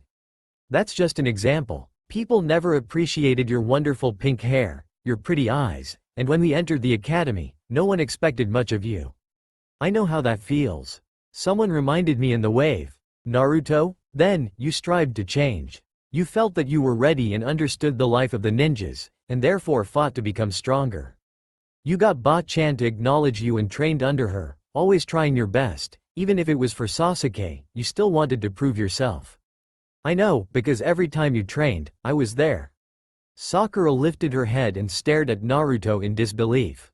Naruto seemed to dismiss her action and merely went on. That was when you actually resembled the caterpillar weaving silk around itself and changing into a cocoon. Naruto then grinned widely, and now, you've really become a full-fledged butterfly. The whole village has acknowledged you. That's incredible, Sakura-chan. He was cut off by Sakura hugging him all of a sudden. Her voice was muffled by the tears down her cheeks.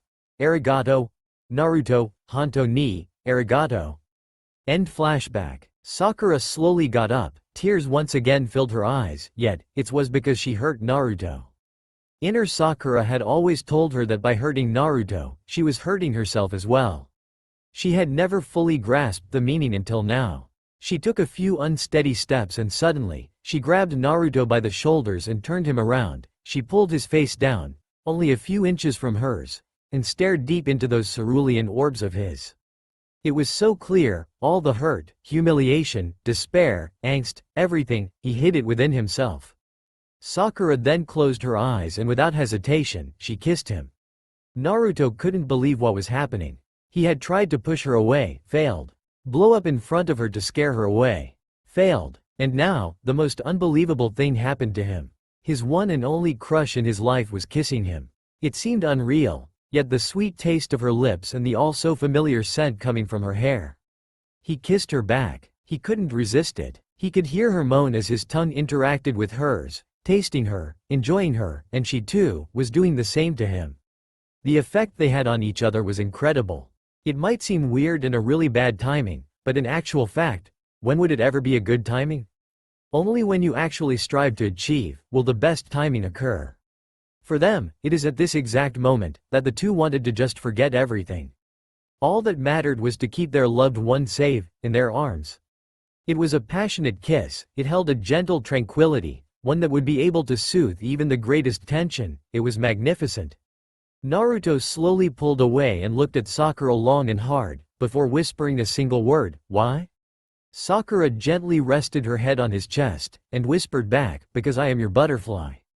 "Baika no jutsu," roared Akamichi Choza, as he rushed in to hold onto Sanbi. "Cho Baika no jutsu," followed by Akamichi Choji, who grabbed Sanbi from the right. The other Akamichis were using Buben Baika no jutsu and concentrating on the hands of Sanbi. Nara Shikaku raised his hand for the signal and as one, all the Naras finished their seals, Kage Shibari no jutsu, and grabbed on as tight as they could onto Sanbi's shadow, preventing it from moving any further. Yamanaka Inoichi then led his men forward and spread out all around the Biju, and after getting the distance correct, Shinrenshin no jutsu. Sanbi's chaotic movements were restrained even further. Indeed, it was a good plan, but nonetheless, it was very risky. Just how much chakra the Sanbi was willing to put to good use was an unknown number. If the jutsus backfire, Well, Inoichi and his men would feel the full aftermath of the jutsu, whereas the Akamichis and Naras would most likely suffer from chakra depletion. Nara Shikamaru then led his squad and faced the Sanbi. "This is it. Focus your chakra into me and we'll see how long we can hold. Once you run out, take a soldier pill and step aside quickly, let another guy take over. This is our only chance. We need to subdue him before it is taken out. Alright, on the count of 3. 1, 2, 3. And as Shikamaru felt chakra pouring into him, he braced himself and cursed whoever made this whole situation so damn troublesome. Kage Kyubi Shibari no Jutsu. As if answering his call, a gigantic shadow shaped in the form of a hand clutched onto Sanbi's neck, refusing to let go, successfully restricting its head from using any more devastating attacks. Jiraiya grinned at Tsunade as she too looked up with a smile. Perhaps there just might be a chance. Bunta. Once more, this time, double the oil usage.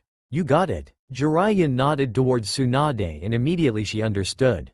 He concentrated his remaining chakra and refined it as best as he could. If the control was even the tiniest bit off, he could end up hurting the Akamichis. And as oil was once again spat out, Jiraiya got ready. Kaden Ugi. Karyu Yeba. Fire element. Fire dragon blade. The flame reached the oil and instantly, a huge explosion occurred, with a huge blade of fire dashing right into the Sanbi's torso, threatening to slice it in half. Tsunade was in midair as she charged up her kick. Take this. Konoha Hiden Taijutsu. Rankyaku. Ruden. Konoha's special taijutsu, Storm Leg, Dragon Fang, Smash. She rammed her leg as hard as she could down onto Sanbi's head, at the same time as Jiraiya's Karyu Yeba. Sanbi roared in pain as it took the full damage from the two attacks without any means to defend. Its eyes began to glow and in an instant a huge amount of chakra was emitted, shattering the fire blade and blasting Tsunade back. Choza and Choji were now struggling to hold Sanbi down, as was all the Naras, especially Nara Shikamaru. His hold was due to 5 other members along with himself as the medium so as to create the Kage Kyubi Shibari no Jutsu. The hold was shaky compared to the Kage Shibari no Jutsu that his father was using now, simply because the chakra output was too large for him and even with his control, it was really difficult to manage the effect of the jutsu. Tsunade gritted her teeth as she once again tried to attack, yet, failed miserably. The monster was just too damn slow to react to her hits, making it all seem useless. Jiraiya's chakra seemed to be running out as well. Back with Naruto and Sakura. Sakura, I have to go. Sakura bit her lower lip. What are you going to do? Naruto looked away. Tears were threatening to drop once again from Sakura's eyes. God damn it, Naruto. Tell me, are you going to sacrifice yourself again? Naruto sighed and gave a weak smile. Still the smartest of us 3 I see. Don't joke with me like that. Naruto laughed and scratched his head. Well, as of now, I can only think of one attack that would be able to defeat Sanbi. And of course, only I would be able to do it. Sakura's eyes widened. No, you're not going, Naruto, no. In a flash Naruto appeared behind her, whispering in her ear. I live to protect, that was the promise I made to Sandame Jisan, goodbye, Sakura. And with that, he hit the pressure points in her limbs, temporarily paralyzing her body. Naruto. And in a flash, he dashed off to Sanbi, hands flashing through that same familiar series of hand seals. It's time. Ready you fox? You do know what's gonna happen, right? When I see you in hell, I'm gonna roast you all over. HMPH, we'll see about that. Fuin Jutsu. Shiki Fujin. And in an instant, just as he landed right beside Jiraiya on Gamabunta, a familiar figure emerged from the darkness. Jiraiya could barely utter a sound as he witnessed, once again, the ghastly appearance of the cursed Shinagami. Naruto didn't even grimace as the Shinagami placed his hand deep into his soul. He leapt up and shouted, Taju Kage Bunshin no Jutsu. Instantly, more than 500 clones appeared and latched themselves onto the Sanbi. Naruto's eyes changed to dark red and shouted, I ain't going down that easily. If I'm going to hell, you're coming with me. Now hand over your goddamn soul. And as one, all the Narutos concentrated as hard as they could, as the Shinigami began extracting the Sanbi's soul. At that moment, Sakura leapt out of the trees, having successfully forced her pressure points open, and regaining her mobility. Tsunade Shisho. Naruto's going to use Yandaime's technique. Please stop him. To say Tsunade was shocked would be an understatement. She gritted her teeth and dashed off towards him. Naruto. No. The Naras and the Akamichis have stood aside, watching with amazement as they witnessed the sight before them. The villagers were witnessing the whole scene through the Hokage's crystal ball. The image has been magnified by Ino, allowing them to watch with their jaws on the ground as the so-called demon fights one-on-one against a real demon. The Sanbi was, as a matter of fact, powerless to resist. The Shinagami now has full control over its soul, and now, the hard part is to pull it out. He gritted his teeth as he willed all his cage bunchins to force the soul out. Tsunade and Jiraiya were both rushing towards him right now. Naruto. Stop this madness. You could still make it. Stop that jutsu at once. 5 more cage bunchins appeared and clapped their hands muttering, Gogyo Kekai. 5-element barrier wall. 5 different colored beams of light resembling the 5 elements shot up from their palms and engulfed the real Naruto, preventing anyone from getting near him. Jiraiya knew that jutsu and stopped alongside Tsunade just in time. Damn it, I knew I shouldn't have taught him that one. Tsunade could only watch helplessly, as bit by bit, the Sanbi's soul was dragged out. She knew what that symbolizes. Yes indeed, Sanbi would be killed, but then, Naruto would. She was given no time to think as she heard Naruto yell, Arg! Fuin! And at that moment, Sanbi's form began to waver, turning colorless and in an instant, splashed onto the ground. Flashes of blue light were emitted from the cage bunchins and Naruto as the soul was sealed into them. She felt ready to die. Here was Naruto, someone she treated like her own brother, once again, for a village that hated him for so many years, he was about to die. No, please no. Her lips trembled and her eyes widened as she saw Naruto turn to look at her. His face remained motionless as he stared at her. Then, he gave his original foxy grin once again. It's over, Bon, and also, arigato, Minna, I guess I achieved my dream anyway. And with that, he fell towards the ground. Sakura could only stare wide-eyed as Naruto continued grinning stupidly as he finished the jutsu. She gathered all the chakra that she could muster and leapt towards him, and together with Tsunade, she grabbed hold of him and landed with him safely onto the ground. Straight away, they began checking for his pulse. And of course, it was getting weaker by the second. Tsunade gritted her teeth as she glared at the Shinagami, who had just nicely engulfed Sanbi's soul. Why? What the hell do you want from him? Hadn't he done enough? What the heck do you want from him? She couldn't take it. Naruto, the one who was like a brother to her, was once again dying. She felt helpless. She couldn't control it. She began shaking once more. This time, it wasn't because of her fear of blood, it was because of the fear of having to lose someone so dear to you. Naruto continued grinning, even though his breathing was becoming harder by the minute. He looked at Tsunade. What's wrong, old hag? I'm fine, I got my dream. I protected this village, it's enough, I'm content. So don't feel sad for me, alright? Sorry Bon. Looks like I'm gonna have to give you back your necklace. Tsunade said nothing as she cradled Naruto in her arms, sobbing quietly as continued to stroke his head. Jiraiya couldn't say anything. He couldn't believe it. He had father and son for apprentices. Both had similar qualities, both had astounding potential. Both lived to protect, and now once again, both died to protect. Is this God's way of messing with their lives? And to think that both used the same methods. He felt like crumbling. He, like Tsunade, felt tired. Exhausted. All the hardships in their lives felt like bursting through their hearts. Oi, Ero Sennin, what's with that look? I master that Kekai Jutsu. You should be happy, right? Naruto was gasping for breath now. Baka, don't call me that. Tears were flowing for the first time after 25 years. Naruto merely chuckled before looking straight at Sakura. A Hokage's job is to protect the village at all costs. Well, guess I accomplished that. 1000 jutsus, well, I have 992, so damn, not good enough. A Hokage must be a respectable gentleman, hehe. Was looking forward to you changing me into that Sakura, guess that ain't gonna happen? Sakura bit her lips and flung herself onto Naruto, hugging him tightly, as if this would be the last time she could feel him. You baka.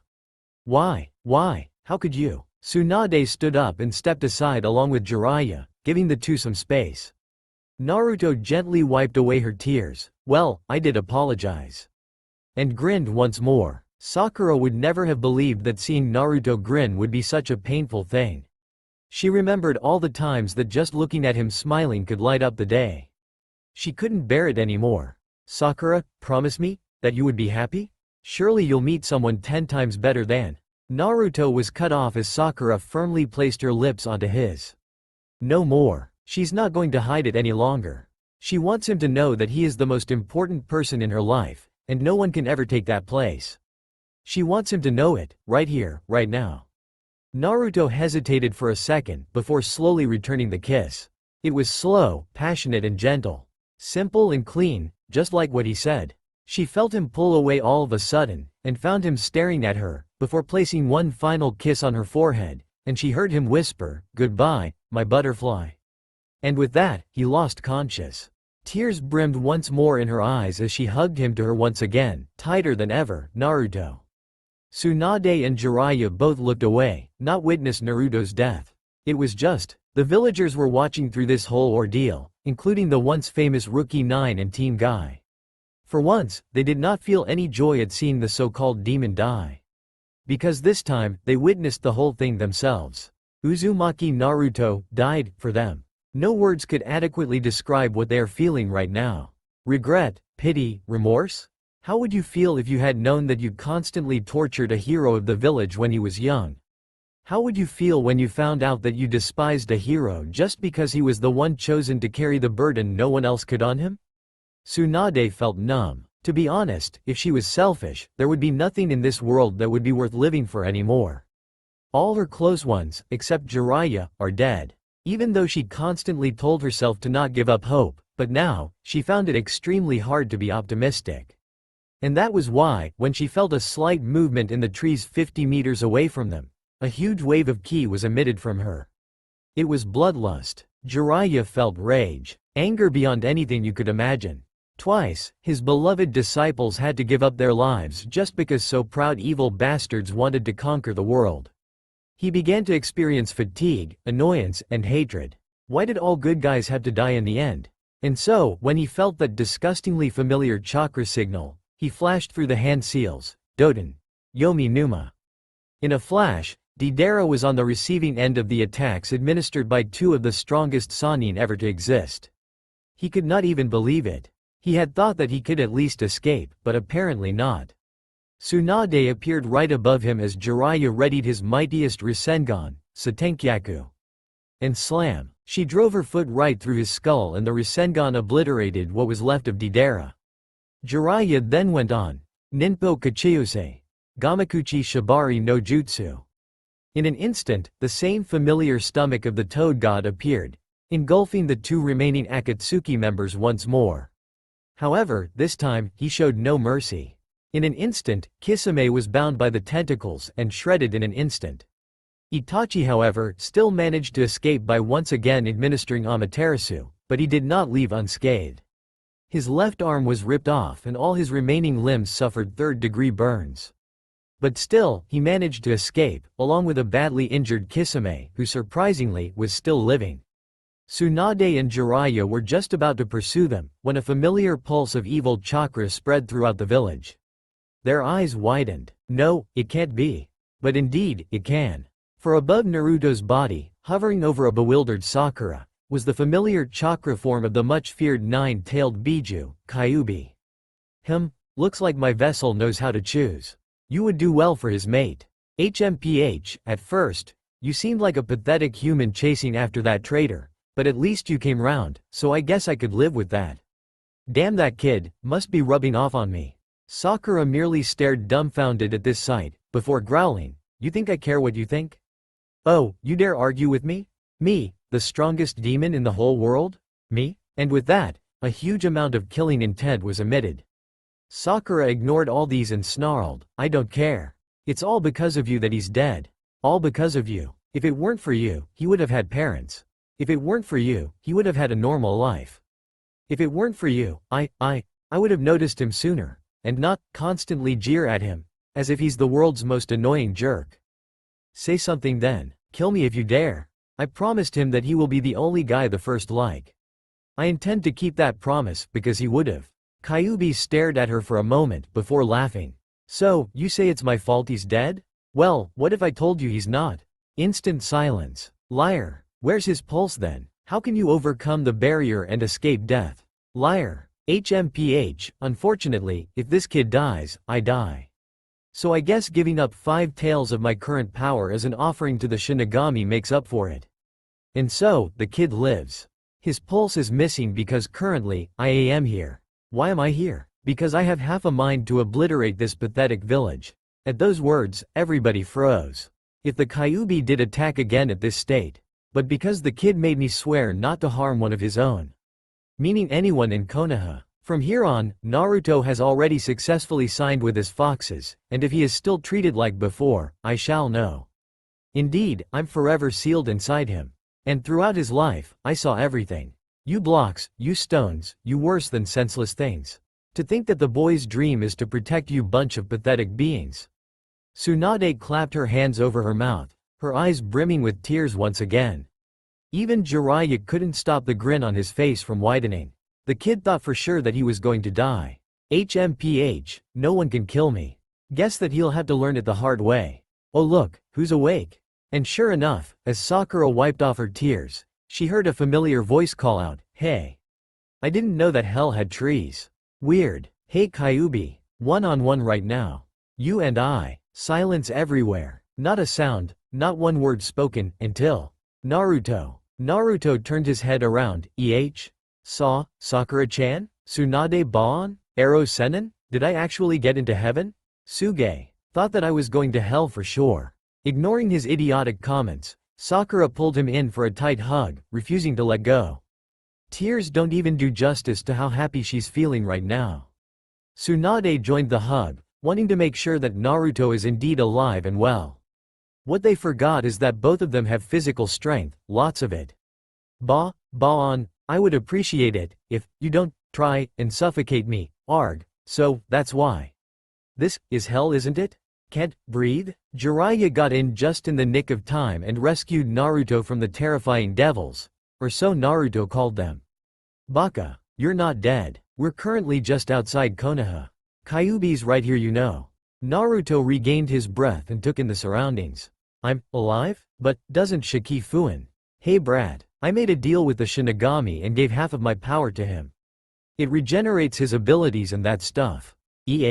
That simply? But don't your powers regenerate over time?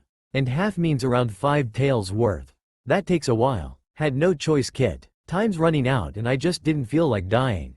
After all, I have yet to see Konoha choose a respectable Hokage. How can I just die like that? Naruto grinned. I know. Well, looks like I'll have to rely on my own power against the Akatsuki for now. I think Hirai-shin's more than enough to take on those bastards. Oi kid, I'm coming back in. Brace yourself. I won't be able to communicate with you for a while, but don't give up on that taijutsu style. Practice it over and over, every single style. And with that, the chakra form dissipated and lodged onto Naruto's stomach, reforming the seal. Everyone just looked tongue-tied at the scene before them. The once feared demon lord, chatting with his vessel. If this isn't weird. Naruto took in a deep breath and using his hands, he formed the ram seal. Alright, let's see what I've got left. And slowly, the chakra began to build up. It was bright blue, rising, then all of a sudden, a wild red engulfed Naruto's body, burning brightly, and the level he was reaching was unreal. This is Uzumaki Naruto's real chakra capacity. After around 2 minutes of sustaining this level, Naruto showed no signs of fatigue, yet somehow, the chakra just kept increasing. Yes, at a slow pace, but still, increasing nonetheless. Finally, he took in a deep breath and stopped. He gave a sigh of relief before turning to Jiraiya. Did Gaara get any information? Jiraiya shook his head, eyes looking into the distance, no sign of her yet. Not sure whether Akatsuki's got her. Kazuki's been searching all over for her. After all, she's the only one left. The rest? Naruto gritted his teeth, damn it. Ninpo. Kachiyose no jutsu. And poof, a black 7-tailed fox appeared. Kuro, you know the drill.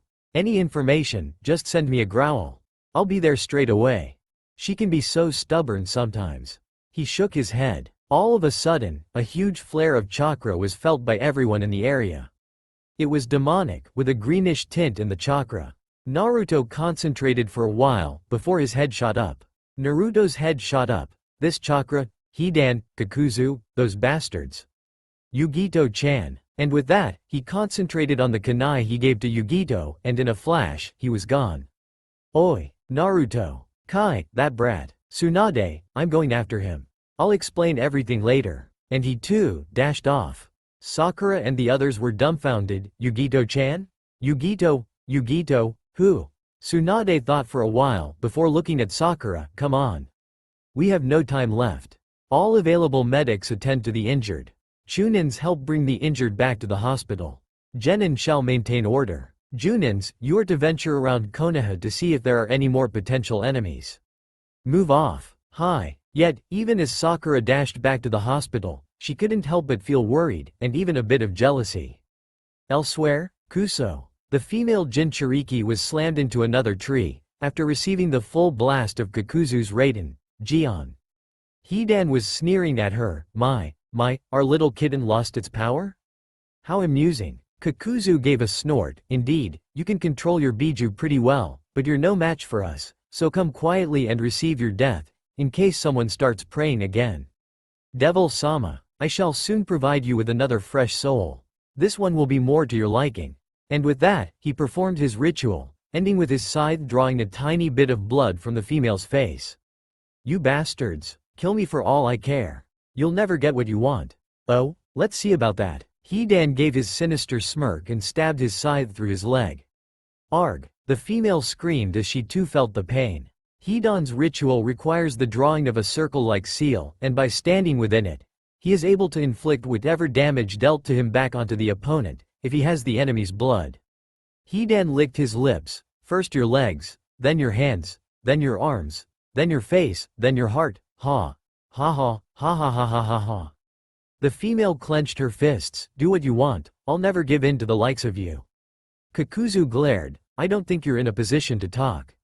Hurry up Hidan. HMPH, let's see how long you last. He. And with that, he stabbed his own arms, and his body, over and over again. If not for her Biju's regenerative abilities, she would have been dead long ago.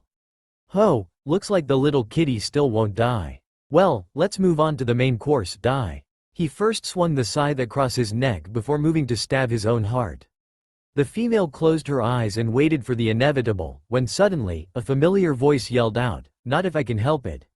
Oodama Rasengan. Nani? Arg. And just in time, Naruto blasted Hidan out of the circle. He followed up his attack with an uppercut. He then jumped up into the air and readied one more Rasengan and smashed it directly into Hidan's chest, sending him flying into the ground, creating a huge crater.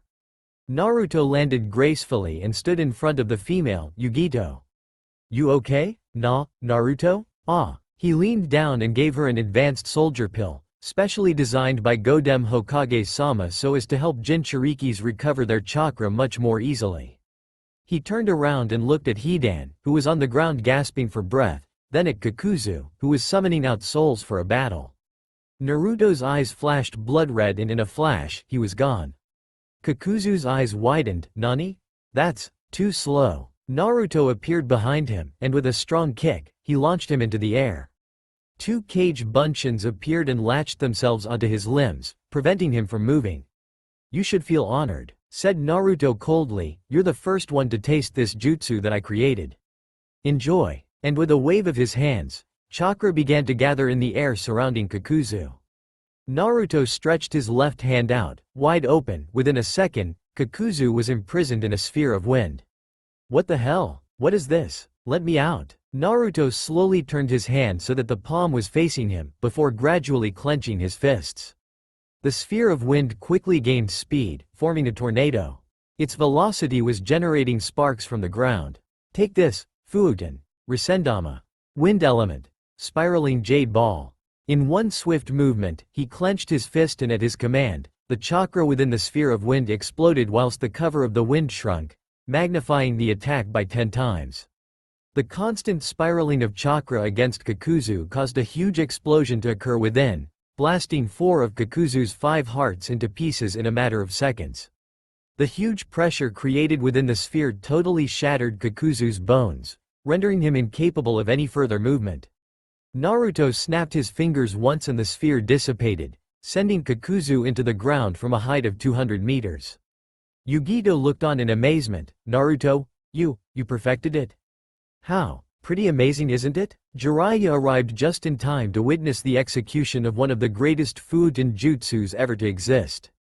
An expansion on the theory of Rasengan, along with maximum control and power. Incredible. Naruto, you never cease to amaze me. Naruto took in a deep breath before grinning. I know EH. Yugito shook her head and went over to Hidan. She glared down at the hideous male, who was trapped under all the rubble, unable to move. Beside him was Kakuzu, fractured bones, broken down nervous system, missing limbs, etc. Now, it's payback, she growled, and at once, the familiar green chakra emerged and wrapped themselves around the two Akatsuki members. Wait, no, I can't die. You, true, but who said I'm going to kill you? Nani? Kinjutsu. Oni Fuin. Forbidden technique. Devil sealing.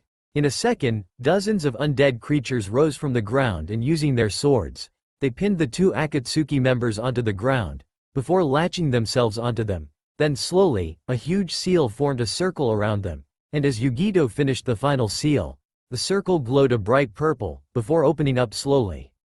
What the hell? Let me go. You bitch. Let me go. Too late. And as Yugito flashed through the second part of the seal sequence, you can't escape my wrath.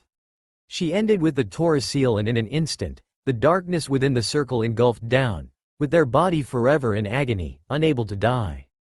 The seal slowly faded, leaving the ground as it was before this whole ordeal. This jutsu was labeled a kinjutsu because it not only requires the user's soul as a contract between the user and the undead, it also requires a gigantic amount of chakra and immense willpower to be able to accomplish this technique. But because Yugito is a Jinchuriki, she can control the undead because of Nibi no Neko. Therefore, all she really needs is a huge amount of chakra, which she has as well. Yet, the times she could use the technique is limited, for the undead only answer when a severe case of crime has been committed. Also, after this jutsu, Yugito would be without chakra for 12 hours straight. No exceptions. Naruto gave a small smile and grinned knowingly at Jiraiya's totally stupefied expression. They deserved it. Jiraiya's face resembled a fish out of water. What? Yugito was totally exhausted and only gave a weak smile at Naruto, before slumping onto the ground, losing consciousness. Naruto gave a sigh, still so stubborn. She never changes. Oi, Ero Sennin. Mind if you travel back to Konoha first? Tell Ba-chan I'll be back in a week. I need to go over some details with Gaara. Yugito needs some information as well. I'll see you in a week. Bye. And with his usual foxy grin, he, along with Yugito in his arms, flashed off. No point, he's already gone. Sigh, stupid brat. Back in Konoha? Huh? Naruto's gonna come back a week later? But why? Sakura yelled. Jiraiya took his fingers out of his ears. I don't know. Said he had some stuff to deal with Gaara, along with Yugito-san. I honestly have no idea. The brat's pretty independent now. All that I know is that if we're going to prepare ourselves, we need more information. Tsunade. Tsunade nodded, and with a poof of smoke, he was gone. Tsunade Shisho. Calm down, Sakura. I trust Naruto. If he can defeat Sanbi all by himself, he'll be the savior of this village. Sakura, I think you owe Naruto that much. But his injuries are the things that I'm worried about. That guy, always trying his best, training like crazy. I see. Looks like someone's falling in love. Shisho. Ha, we'll see, Sakura. Now, how's the jutsu you've been inventing? 1 week later, Konoha, after the combined effort of all the villagers, is now fully restored in all its glory. The villagers now understand never to judge a person by its cover, and even the council agreed to change some of the more unreasonable politics. All seemed fine, yet, still, Danzu's on the move. Tsunade heard from Jiraiya that Root may be undergoing a secret mission in order to get Konoha to start a war. But now, that's not the biggest worry. Iwagakure, after hearing rumors of the Hiraishin no Jutsu being activated once more, are now gathering more and more forces, getting ready to destroy Konoha once and for all. Yet, this has not been confirmed, and therefore Jiraiya is currently on a mission to gather more details regarding this battle. Sakura has been working as hard as she could, trying to perfect her very own medical ninjutsu. It has certainly gotten Tsunade's approval, and if she can perfect it, it could be her biggest weapon ever. Everyone knew that she's trying to catch up to Naruto's skill level as best as she could, and really, one has to say that she's doing a great job. Tsunade believes that Sakura has already surpassed her, yet she doesn't want to show it. Those two, when teamed up, one could be the tank, whereas the other would be the fuel. They would definitely have the highest efficiency. And speaking of our tank, he's currently traveling towards the gates of Konoha with a female Jinchuriki by his side, holding onto his arm. Kotetsu, the chunin on guard duty, got up from his seat to get a better look. The female beside Naruto had light blonde hair tied back into a ponytail, sort of like that interrogation mistress Ino. Bad memories, or hem. She was wearing a gray uniform, with a jacket that resembled Konoha's Junin vest. She wore a pair of black trousers with the ninja kit tied onto her leg. Her face looks pale and her eyes were slit. Her chakra capacity paled only in comparison to Naruto's. Naruto was currently placing his arm around her waist, helping her around, pointing at places as he walks through the village. The lady looks as if she could fall any second. Everyone from the village came out to see their hero, and at least half the village were in awe as to how loving when the pair walked through the village. They looked so much like a couple. Sakura was at the hospital, working with Tsunade on some new medicine when Kotetsu came rushing in. Tsunade-sama, he's back. Before Tsunade could even reply, Sakura already rushed out of the room, leaving a bewildered Kotetsu and a very amused Tsunade. He's back. That baka didn't even write us a letter. Had me worried for so long. If I find him injured again, I'm going to heal him, then bash him. She couldn't believe she was smiling as she thought about all this in her brain. All she wanted was to get to Naruto as soon as possible. Already, she was missing his hug, the warmth, security and happiness in that simple gesture. She yearns for it. She was blind enough to push it away all these years. Now she has one more chance, and she would never miss out anymore. She arrived in the middle of the shopping district and was just about to rush and meet Naruto when she heard the whispers. She saw her good old friend Yamanaka Ino, alongside her boyfriend Nara Shikamaru, gaping at the sight before them. Confused, she went up to them and asked, "Hey guys, what's wrong?" Both merely pointed to the two figures walking towards them in the distance. Sakura followed their gazes and saw that familiar tuft of blonde mane growing off that annoying guy's head. Just seeing his grin made her heart flutter. Get a grip, Sakura. Don't want you becoming a fangirl all over again. Yet, when she saw the woman beside him, her smile faltered. She was currently smiling at Naruto as she walked with some difficulty, latching herself onto Naruto's arm, with Naruto's hands on her shoulder and waist, treating her with utmost care and concern. They were laughing and joking all along, not noticing that the village that they are about to enter have everyone's attention on them. Sakura noticed Naruto's smile. It was pure, it felt happy. That was his real smile. Who was this woman? How is it that she could get Naruto to act at ease around her? She bit her lips and took a few steps forward. No, not again? Suddenly, she felt Tsunade's hand on her shoulder, giving her a firm shake.